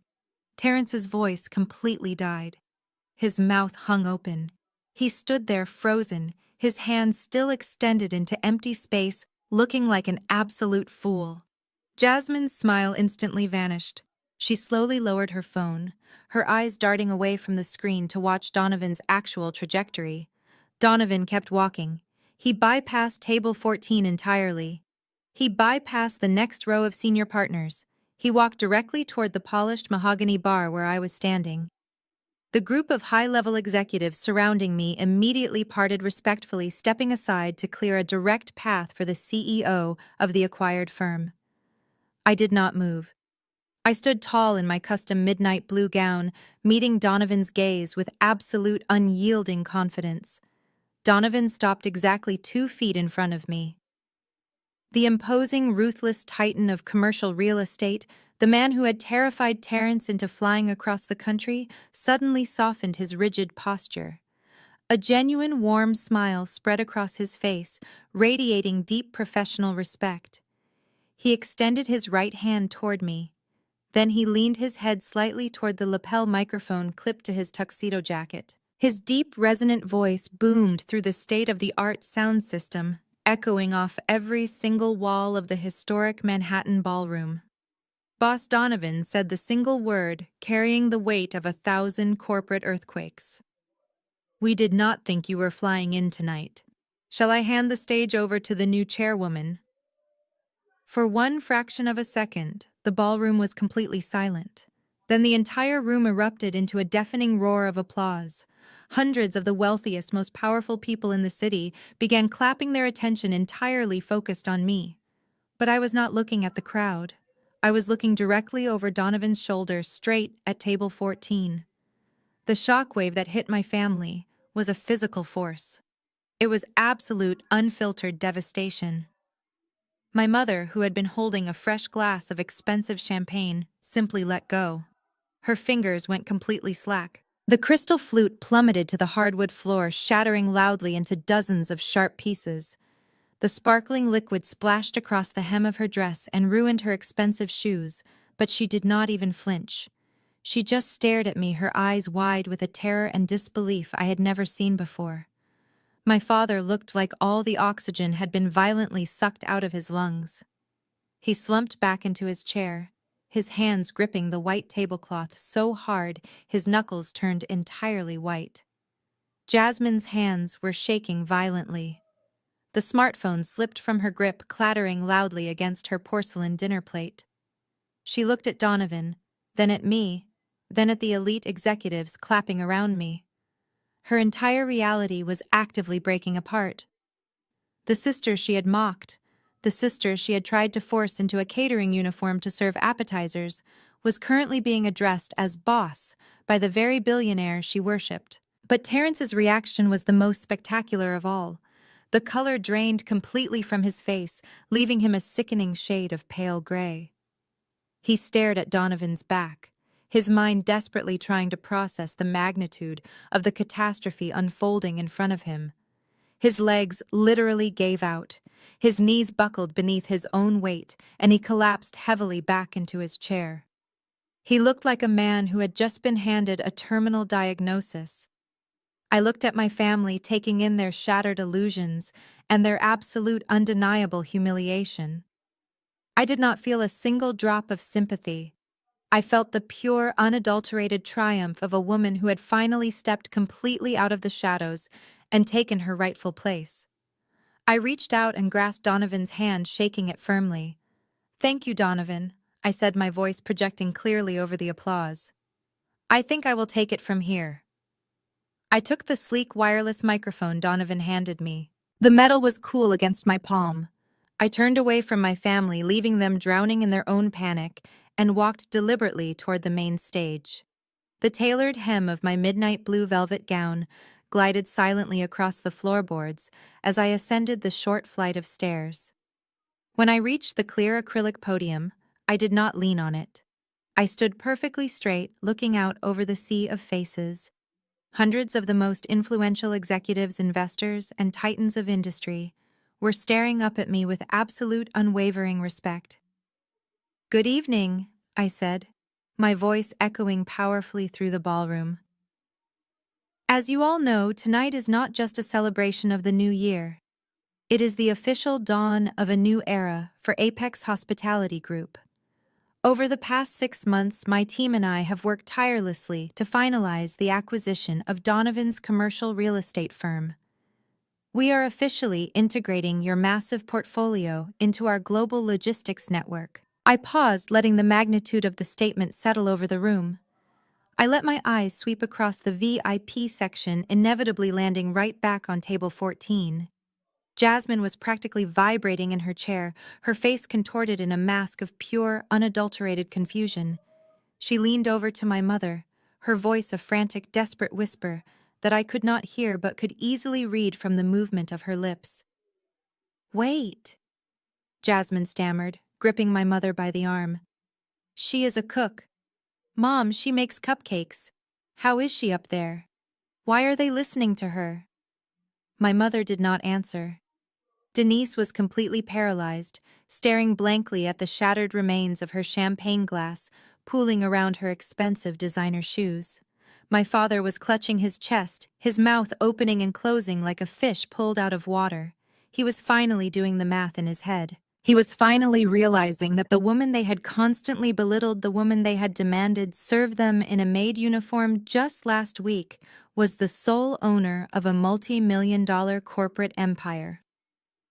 I turned my attention back to the broader audience and continued my speech. This acquisition was not a decision we made lightly, I projected, making sure my tone was uncompromising. Apex Hospitality Group is built on efficiency, accountability, and absolute transparency. We do not tolerate bloated budgets, and we certainly do not tolerate gross incompetence masking itself as leadership. In the coming weeks, we will be implementing a rigorous restructuring phase. We will be cutting the dead weight from the middle management tiers to ensure that only the most dedicated, honest, and high-performing individuals remain to carry this company forward. As I said the words dead weight and middle management, I looked directly at Terrence. Terrence physically recoiled as if he had been struck by lightning. He slumped lower into his chair, pulling at the collar of his dress shirt, as if it were actively choking him. The arrogant, condescending brother-in-law who had threatened to have me thrown out of the building just 10 minutes ago was completely gone. In his place was a terrified, broke employee, realizing that his ultimate boss had a front-row seat to his entire history of financial fraud and manipulative lies. I spent the next 10 minutes outlining my vision for the company. I spoke flawlessly, detailing our projected profit margins, our new operational guidelines, and the strict ethical standards I demanded from every single person on my payroll. I did not stumble over a single word. I commanded the room with the effortless authority of a woman who had built her throne from the ground up while everyone else was busy trying to dig her grave. When I finally concluded my remarks, I thanked Donovan for his cooperation during the transition and wished the room a prosperous new year. For a brief second, the room was silent. Then, as if on a synchronized cue, the entire ballroom erupted. Every single person in the VIP section stood up, then the middle tiers stood up. Within moments, hundreds of elite business people were on their feet delivering a deafening, thunderous standing ovation. The applause washed over me in massive waves. I looked down at table 14. Jasmine, Terrence, Denise, and Warren were the only people in the entire room who remained seated. They were trapped in a cage of their own making, surrounded by standing billionaires who were enthusiastically applauding the very woman they had treated like garbage for 34 years. I smiled politely at the crowd, gave a slight nod of acknowledgement, and turned off the microphone. I set it gently down on the acrylic podium. It was time to finish what they started. I stepped off the podium and walked down the stairs. The executives standing near the front of the stage immediately parted ways, creating a clear, wide path for me to walk through. I did not head back to the private VIP bar. I did not return to the safety of my chief financial officer. I walked purposefully, my heels clicking sharply against the polished hardwood floor straight down the center aisle. I kept my eyes locked directly on table 14. Terrence saw me coming. He tried to push his chair back, a frantic, instinctual urge to flee taking over his body. But the tables behind him were packed too tightly. He was completely boxed in. Jasmine shrank back into her seat, her eyes darting around wildly, as if looking for someone, anyone, to wake her up from this nightmare. My parents sat frozen in absolute terror, their faces completely drained of blood. They watched me approach like a group of helpless prey, watching the apex predator slowly close the distance. I reached their table completely unbothered by the sheer panic radiating from their bodies and stopped directly behind Terrence's chair. I stood directly behind Terrence. The heavy mahogany chair practically swallowed his shrinking frame. He slowly turned his head to look up at me. His face was covered in a thick layer of sweat, and his eyes were darting around the room as if he expected someone to suddenly jump out and declare this was all a massive, elaborate prank. He let out a loud, incredibly forced laugh that cracked halfway through. "Nia," he stammered, his voice jumping an entire octave. "Wow. What a completely insane coincidence. I had absolutely no idea you were involved with Apex Hospitality. If you had just told us, we could have celebrated together. This is just one giant hilarious family misunderstanding. Right. We are family. We always look out for each other. He actually tried to reach out and pat my arm. I simply looked down at his trembling hand until he slowly pulled it back, shrinking further into his tailored suit. Jasmine was staring at me with a mixture of terror and desperation, silently begging me to play along with Terrence and save them from the crushing humiliation that was actively suffocating their table. My father managed a weak, sickeningly sweet smile, completely abandoning the commanding patriarch persona he had worn my entire life. I did not return the smile. I did not laugh. I did not offer a single word of comfort or forgiveness. I maintained the exact same cold, clinical expression I used when terminating toxic executives. I brought my left hand forward. I was holding the thick dark blue corporate folder Alicia had given me during our boardroom meeting earlier that day. I did not hand it to Terrence. I dropped it directly onto his pristine white porcelain dinner plate. It landed with a heavy, satisfying thud, knocking over his crystal water glass and soaking the expensive linen tablecloth. "Let us talk about your performance, Terrence," I said, my voice deliberately loud enough for the neighboring VIP tables to hear. Terrence stared at the blue folder, as if it were a live explosive. He did not move to open it. He just kept shaking his head, his breathing becoming shallow and rapid. Jasmine leaned forward, her perfectly manicured nails gripping the edge of the table, her eyes locked on the corporate seal stamped on the front cover. "What is that?" my mother whispered, her voice trembling. "What is going on, Terrence? Since you are clearly too paralyzed to review your own employee file, I will do it for you," I said. I reached over Terrence's shoulder and flipped the heavy cover open. The very first page was a comprehensive internal audit of his regional division. It was covered in bright red ink, highlighting a massive downward trend in revenue missed quotas and catastrophic client retention rates. But that was not the part that made Terrence physically gasp. It was the second page. I turned the document over, revealing a detailed summary of his corporate expense account alongside his mandatory executive background check. Terrence immediately lunged forward, slamming both of his hands down onto the open folder. He tried to cover the pages with his palms, his eyes wide with absolute terror. "Please, Nia," he begged, his voice dropping to a pathetic whisper. "Please do not do this right here. Not in front of Donovan, not in front of your parents. I will do anything you want. I will resign quietly tomorrow morning. Just close the folder." I looked down at his shaking hands. "I am afraid transparency is a core value at Apex Hospitality Group, Terrence," I replied smoothly. "Remove your hands from company property. Now." The sheer authority in my voice left him no choice. He slowly pulled his hands back, completely defeated. Jasmine immediately leaned over to look at the documents. Her eyes scanned the highlighted sections and her jaw dropped. I had intentionally placed the financial summary right on top. It clearly displayed his actual job title, which was nowhere near the executive board. It listed his abysmal base salary, which was barely enough to cover the mortgage on their massive suburban home. And right beneath that was a detailed list of active wage garnishments from 3 different credit card companies. "What is this?" Jasmine demanded, her voice rising in pitch. "Terrence, what are these numbers? Why does it say you are a mid-level manager? You told my father you were a senior vice president." My father practically ripped the folder out of Terrence's hands and pulled it across the table. He put on his reading glasses with trembling fingers. He stared at the documents, his face turning a dangerous shade of crimson.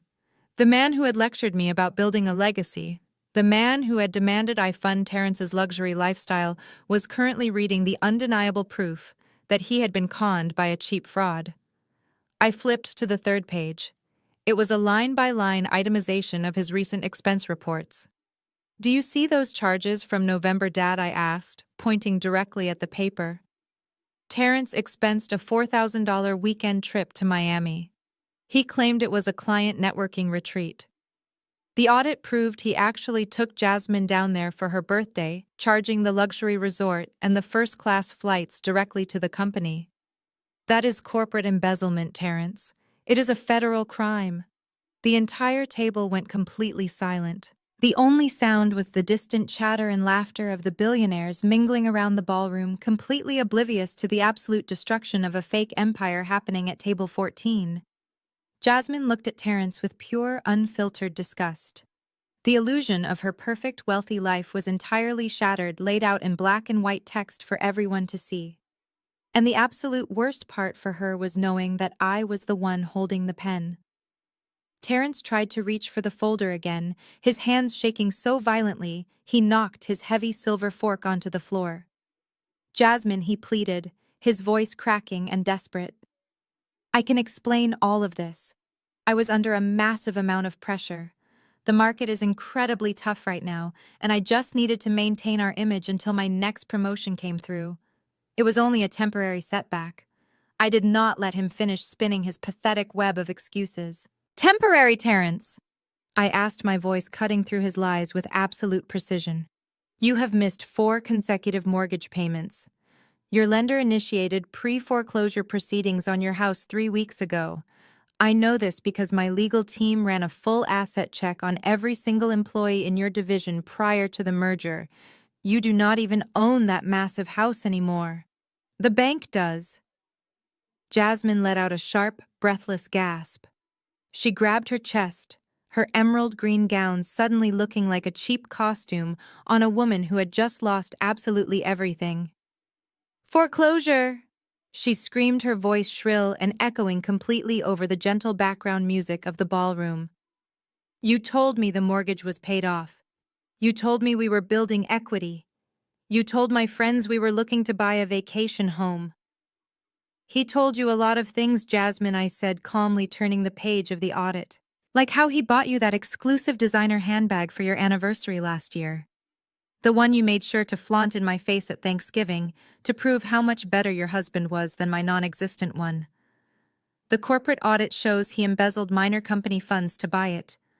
But the absolute best part of this discovery is that he did not even have enough stolen money to buy the real thing. He bought a high-tier counterfeit from an overseas vendor and pocketed the rest of the stolen cash to pay off his online gambling debts. Jasmine looked down at the expensive silver clutch resting on the table next to her smartphone. She stared at the bag as if it were suddenly covered in poison. She violently shoved it away, sending it clattering off the edge of the table and onto the hardwood floor, the clasp popping open and spilling her makeup across the polished wood.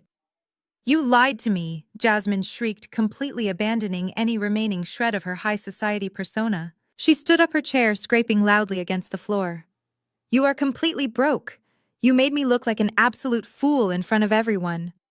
I married a senior vice president, not a broke lying thief who buys me fake bags. Terrence looked up at her, tears of pure panic pooling in his eyes. Jasmine, please keep your voice down, he begged, holding his hands up defensively. Everyone is staring at us. Donovan is right over there. Donovan does not care about you, Terrence, I interrupted, drawing his terrified gaze directly back to me. Donovan works for me now.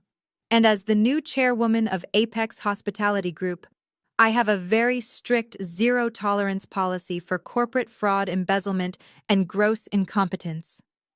Terrence swallowed hard. The remaining color drained from his face, leaving him looking completely hollowed out.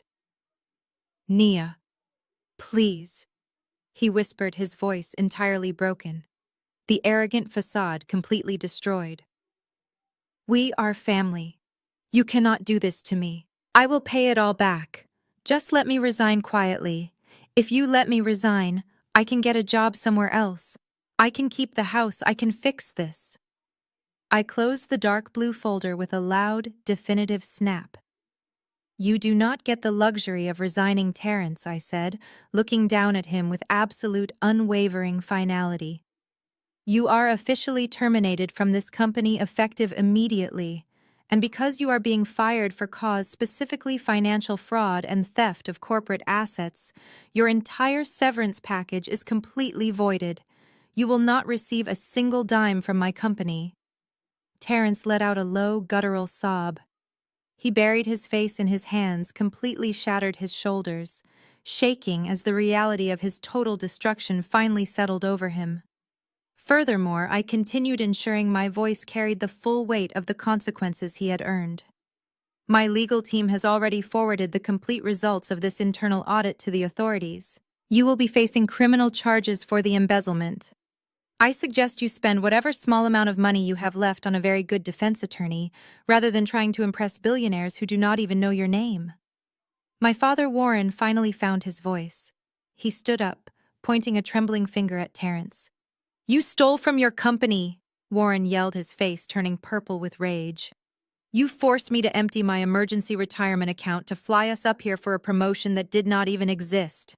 You are a complete fraud." Terrence did not answer.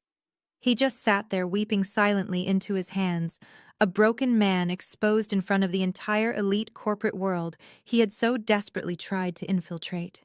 Jasmine began to hyperventilate, taking short, ragged breaths. The golden child was finally realizing that her perfect life was an elaborate, suffocating lie, and the safety net she had always relied on was gone. She looked at me, her eyes wide and wild with a new kind of desperation. My mother stared at me, her eyes darting between my diamond necklace, the executive still watching from a respectful distance, and the terrifying corporate audit resting on the table. I could physically see the gears grinding in her head as she processed the sheer magnitude of my wealth. The initial shock and embarrassment that had paralyzed her just moments ago began to rapidly dissolve. It was replaced by something entirely predictable and infinitely more repulsive: pure, calculating greed. The woman who had just threatened to disown me over a catered dinner suddenly transformed her entire demeanor. The harsh lines of anger on her face melted into a sickeningly sweet, fabricated mask of maternal affection. She took a step away from her shattered champagne glass and reached her hands out toward me, her voice dripping with a desperate, cloying warmth. "Nia, sweetie," my mother cooed, acting as if the vicious insults she had hurled at me over FaceTime less than a week ago had never happened. "My goodness, look at you. Look at what you have built. Why did you keep all of this a secret from us? We are your family. We would have been so incredibly proud to support you." She took another step forward, gesturing wildly toward Terrence, who was still silently weeping into his hands. "You have to understand how stressed your brother-in-law has been," she continued, her tone shifting seamlessly from fake pride to aggressive guilt-tripping. "The corporate world is so demanding. He made some terrible mistakes, yes, but he is family, and family takes care of each other. You have all this money now. You own the entire company. You can fix this with the snap of your fingers. You need to reinstate his employment immediately. And since you are doing so well, you can just pay off the remaining balance on their house. It would be pocket change for someone in your position. It is the Christian thing to do, Nia. You need to save your sister from being homeless." My father Warren completely abandoned his outrage at Terrence and eagerly jumped onto my mother's delusional bandwagon. He straightened his cheap tuxedo jacket and gave me a wide, desperate smile. "Your mother is exactly right, Nia. You are in a position of immense power now. You can wipe his slate clean. We always knew you were smart. We always knew you had this kind of potential inside of you. Just transfer the funds to clear their mortgage, and we can put this entire ugly misunderstanding behind us tonight. We can celebrate your new position as a family." As my mother reached out to grab my arm, intending to pull me into a forced theatrical embrace, I took a deliberate step backward. The sheer audacity of their demands sent a wave of absolute disgust washing over me. I looked at her outstretched hands, then looked directly into her eyes, my expression colder than the freezing Manhattan wind outside. "Do not touch me," I commanded.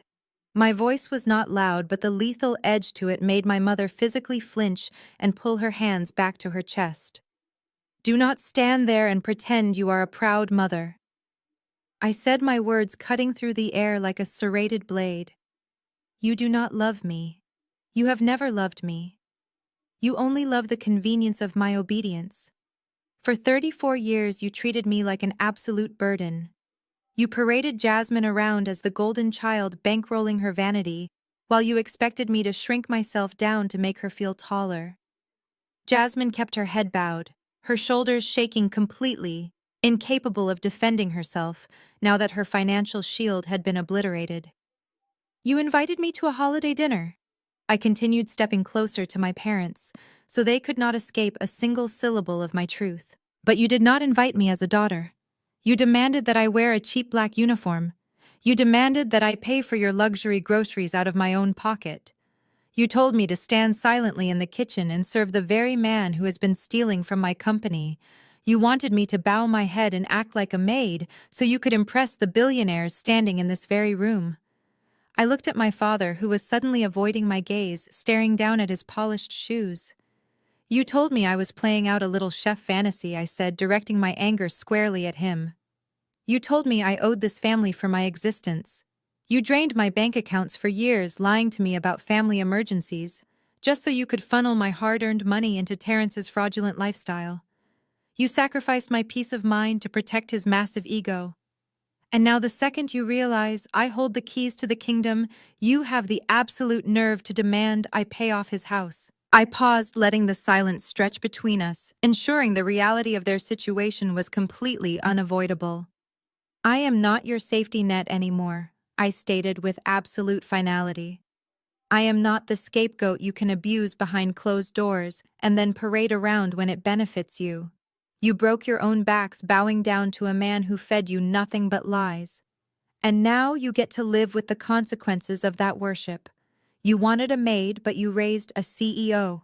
And this CEO is officially cutting your funding. My mother began to sob, actual tears ruining her expensive makeup. Nia, please, she begged, her voice cracking. We are your parents. We are going to lose everything. Your father maxed out his retirement cards just to get us here. We have nothing left. You cannot just leave us like this. I looked at her tears and felt absolutely nothing. The emotional manipulation that used to control my every move had completely lost its power. I did not feel guilt. I did not feel obligation. I only felt the profound, liberating weightlessness of cutting a toxic anchor from my neck. Actually, Mom, I said smoothly, my voice devoid of any remaining emotion. You are absolutely right about one thing. Family does owe each other for the things they take. I slowly opened the clasp of my designer clutch. I reached inside and pulled out a single neatly folded piece of heavy stock paper. I held it out, extending my arm toward my father. Warren stared at the folded paper in my hand as if I were offering him a live explosive. His fingers were still trembling from the adrenaline and the absolute shock of Terrence's exposure. He slowly reached out and took the heavy stock paper from my grasp. He unfolded it carefully, adjusting his reading glasses once more. My mother immediately leaned over his shoulder, her tear-streaked face hovering inches from the document. What is this? My father asked, his voice barely a whisper as his eyes scanned the top of the page. It is an itemized invoice. I replied, my tone completely conversational, as if we were discussing the weather. It details every single financial transaction between us over the last 10 years, every desperate phone call, every fabricated family emergency. Every time you demanded I empty my business accounts to cover your supposed unexpected expenses. My father read the lines, his face turning an even paler shade of gray. I had my accounting department pull the bank records and match them against the dates of Jasmine's major life events. Line item 4, I said, pointing at the paper. $2,000 you claimed you needed for a sudden roof repair. Dated exactly 2 days before Jasmine flew to Miami for a luxury vacation. Line item 12. $1,500 for an urgent medical bill that miraculously coincided with Terrence buying a brand new imported sports car. The list goes on and on. I kept every single receipt. I tracked every single wire transfer. The total amount was printed in bold black ink at the absolute bottom of the page. $45,000. That is the exact amount of money you siphoned out of my catering business to fund the illusion of your golden child, I stated. You treated my livelihood as a slush fund to protect Jasmine from the reality of her own poor choices. You stole my financial security to buy her designer clothes and luxury cars. My mother let out a loud gasp, stepping back from the invoice, as if it had physically burned her. Nia, you cannot be serious, she cried out. We are your parents. We raised you. You cannot hand us a bill for raising you. We do not have $45,000. You know we do not have that kind of money. Then I suggest you start liquidating your assets, I replied smoothly. You can start by selling those first-class airline tickets you used to get up here. You can sell whatever real designer items Jasmine actually has left in her closet. Because this is not a negotiation. That invoice is a legally binding demand for repayment of funds obtained under false pretenses. My father looked up at me, his eyes wide with a mixture of anger and sheer terror.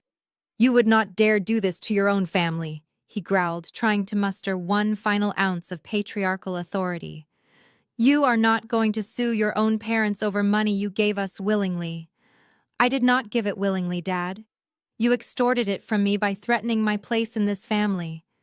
And as for what I would dare to do, I think you severely underestimate the woman standing in front of you. I took a slow, deliberate step forward, closing the distance between us until I was looking directly into his panicked eyes. You have exactly 30 days to remit the full payment of $45,000 to the corporate account listed at the bottom of that page, I commanded. If the funds are not in my account by the end of the business day on the 30th of January, my corporate legal team will immediately file a lawsuit. We will obtain a judgment, and we will place a commercial lien directly on your 4-bedroom house in Atlanta. You will not be able to sell it, you will not be able to refinance it, and if you fail to satisfy the lien, we will force the sale of the property to recover my money. Jasmine let out a piercing shriek. You are going to take their house, she screamed, her voice completely hysterical. You are going to make our parents homeless because of a stupid grudge. You are an absolute monster. I looked at my sister, watching her completely unravel. I am not taking their house, Jasmine. You took their house the moment you demanded they fund a lifestyle you could not afford. I am simply collecting the debt you created. Before Jasmine could launch into another screaming fit, I raised my right hand in the air and snapped my fingers twice. The sharp, commanding sound cut through her hysterics. Within 3 seconds, 2 massive private security guards stepped out from the shadows near the edge of the VIP section. They were dressed in immaculate black suits, with discreet earpieces looking like absolute walls of muscle. They walked swiftly toward table 14, their expressions completely blank and professional. The surrounding executives, who had been watching the entire confrontation in stunned silence, respectfully stepped back to give the guards a wide berth. Yes, boss, the lead security guard said, stopping respectfully at my side. These 4 individuals are not on the guest list, I said, my voice projecting clearly across the room. They are not employees of Apex Hospitality Group, and they certainly do not belong in the VIP section. Please escort them off the premises immediately. They are trespassing. My mother let out a loud wail, reaching her hands up to cover her face. My father dropped the invoice, his hands shaking as the massive security guard stepped forward. Sir, the lead guard said, his voice deep and completely devoid of warmth as he looked directly at my father. It is time to leave. Do not make us physically remove you. Terrence, who had been silently weeping into his hands this entire time, finally stood up. His legs were shaking so badly he could barely support his own weight. He did not look at me. He did not look at Donovan. He simply stared at the floor, completely broken and destroyed. Jasmine tried to resist planting her expensive heels into the hardwood floor, but one of the guards simply placed a massive hand on her shoulder, entirely neutralizing her tantrum. Move, the guard commanded. I stood perfectly still and watched as my family was marched out of the VIP section. They had to walk the absolute ultimate walk of shame, paraded straight down the center aisle of the historic Manhattan ballroom, while hundreds of the most powerful people in the corporate world watched in absolute silence. Their arrogant entrance had been completely erased, replaced by the humiliating reality of their eviction. They came to this city expecting to be crowned as corporate royalty, and they were leaving as disgraced trespassers drowning in debt and completely cut off from the one person who could have saved them. I watched the heavy brass doors of the ballroom swing shut behind them, sealing them out into the freezing New York night. The toxic anchor I had carried for 34 years was officially severed. I turned around, picked up my glass of sparkling water from the mahogany bar, and smiled at my chief financial officer. Now I said, my voice light and completely unburdened. Where were we on those quarterly projections? 6 months have passed since the heavy brass doors of that Manhattan ballroom swung shut, sealing my toxic family out in the freezing New York night. The fallout from that evening was swift, brutal, and completely irreversible. Once the dust settled on the corporate merger, my legal team officially handed the results of the internal audit over to the district attorney. Terrence was formally charged with corporate embezzlement. To avoid a lengthy prison sentence, he was forced to take a devastating plea deal that required him to pay back every single stolen dollar in restitution. Without his bloated salary and with a felony charge permanently attached to his background check, the illusion of his high society executive lifestyle completely evaporated. The bank finalized the foreclosure on their massive suburban home in less than 60 days. Today, the man who used to aggressively brag about his crucial role as a senior vice president is working as a floor associate at a local big-box hardware store. He spends his days wearing a bright orange vest, hauling heavy bags of landscaping mulch to the cars of the very same wealthy neighbors he used to look down on. Jasmine experienced a reality check that absolutely shattered her entire worldview. With no house, no money, and a husband whose reputation was entirely destroyed, she was forced to sell every single authentic designer item she owned just to afford a cheap defense attorney for Terrence. She packed whatever clothing she had left into heavy cardboard boxes and moved right back into her faded childhood bedroom at my parents' house. The golden child was finally stripped of her gold. She was completely humiliated in front of her country club friends, who immediately stopped returning her phone calls the second the foreclosure went public. As for my parents, they quickly learned that I do not make empty threats. As the 30th of January rapidly approached, the panic truly set in. They realized my corporate lawyers had already drafted the paperwork to seize their property. On the 29th of January, my father wired the full $45,000 into my corporate account. He had to take out a high-interest predatory loan against his remaining retirement funds, just to satisfy the debt and avoid the commercial lien. Now my parents are trapped in that sprawling brick house with a bitter, newly humbled Jasmine. I heard through a distant cousin that they spend their days constantly arguing over utility bills and grocery costs, drowning in massive debt, and making each other absolutely miserable. They finally have the exact family dynamic they deserve. Just yesterday afternoon, my phone chimed with a new voicemail notification from a blocked number. I was sitting on the plush velvet sofa in my Manhattan penthouse, enjoying the warm summer breeze drifting through the open terrace doors. I unlocked my phone and let the automated transcript populate on my screen. It was my mother. "Nia, please pick up the phone," the transcribed text read. "We are absolutely drowning down here. Jasmine needs help with her legal fees, and your father is working a part-time job just to keep the lights on. We are your family. You cannot just turn your back on your own blood. God will punish you for abandoning us when we need you the most. Please just send us a wire transfer." I read the words, waiting for that familiar pang of guilt that used to control my entire life. But it never came. I did not feel a single ounce of obligation. I did not even press play to listen to the audio recording of her crying.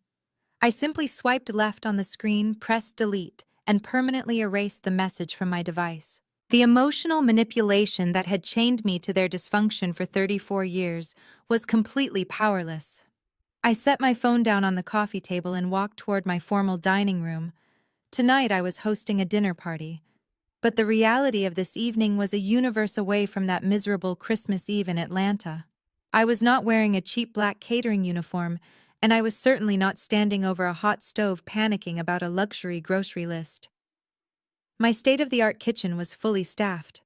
A world-renowned private chef was busy plating a flawless 5-course meal, seamlessly directing his sous chefs as the rich aroma of roasted Wagyu beef and imported truffles filled the air. The long dining table was set with pristine crystal glasses and elegant floral arrangements. I did not have to lift a single finger, and I did not have to pay for the privilege of being disrespected. The private elevator doors opened, and my guests began to arrive. Alicia stepped out first, handing me a beautiful bottle of vintage wine. Donovan arrived shortly after, his commanding presence, now a source of genuine friendship rather than corporate terror. Slowly, the room filled with my executive transition team and a close circle of brilliant, supportive friends. We were not related by biology, but they were my true family. They celebrated my ambition instead of being intimidated by it. We spent the evening laughing, sharing stories of our professional triumphs, and building each other up in a space completely devoid of jealousy or manipulation. Looking back on that freezing December night, when my mother handed me that ridiculous grocery list, I realized it was the greatest gift she could have ever given me.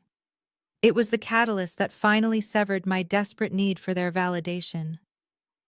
I spent so much of my life shrinking myself down to make them feel taller. They wanted me in a maid's uniform because they were terrified of what I could do in a tailored suit.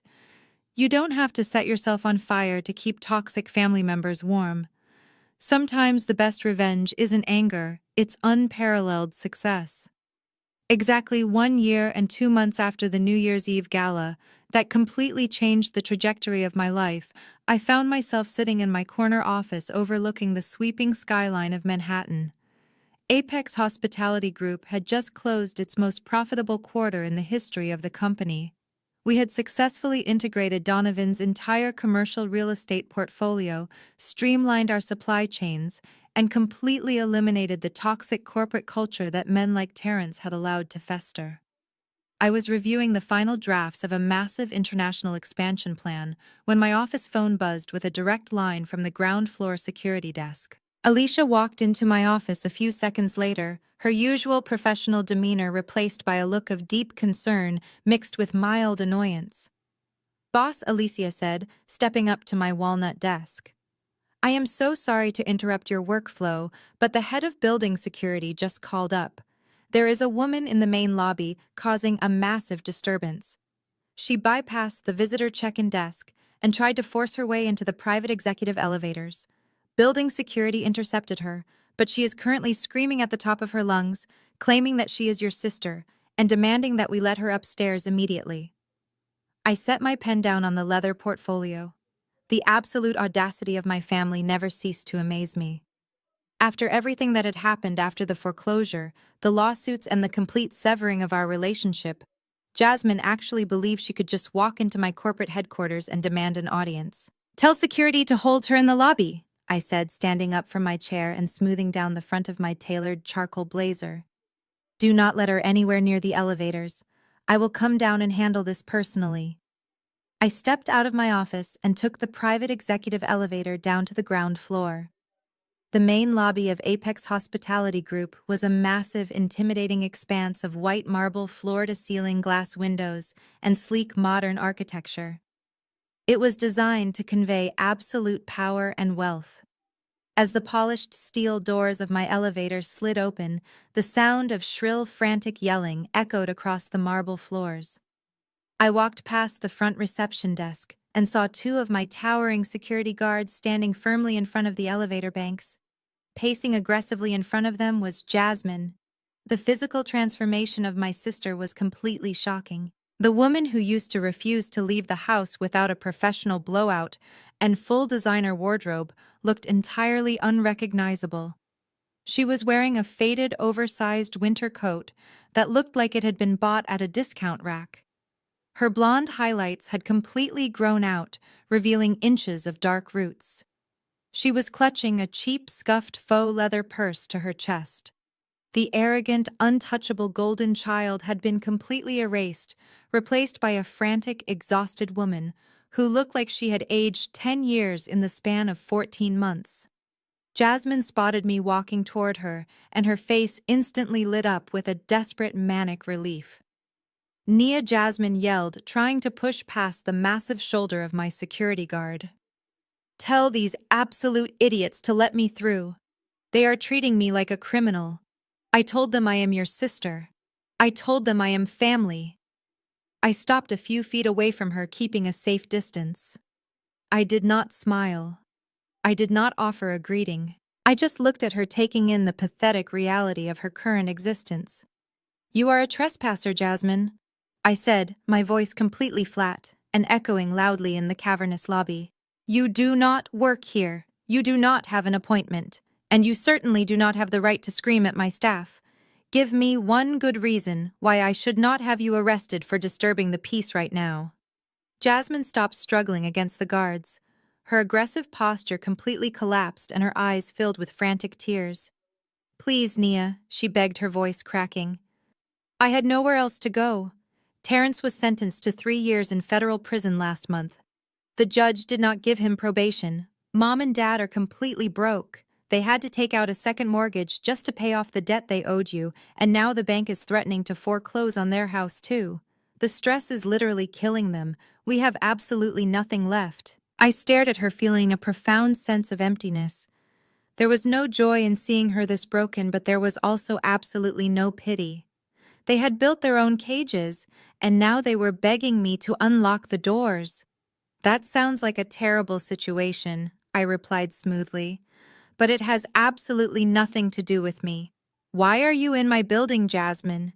She swallowed hard, her knuckles turning white as she gripped her cheap purse. I need a job, Nia. I need you to hire me. You own this entire company. You have thousands of employees.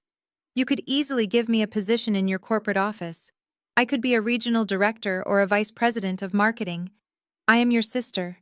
You owe me a chance to get back on my feet.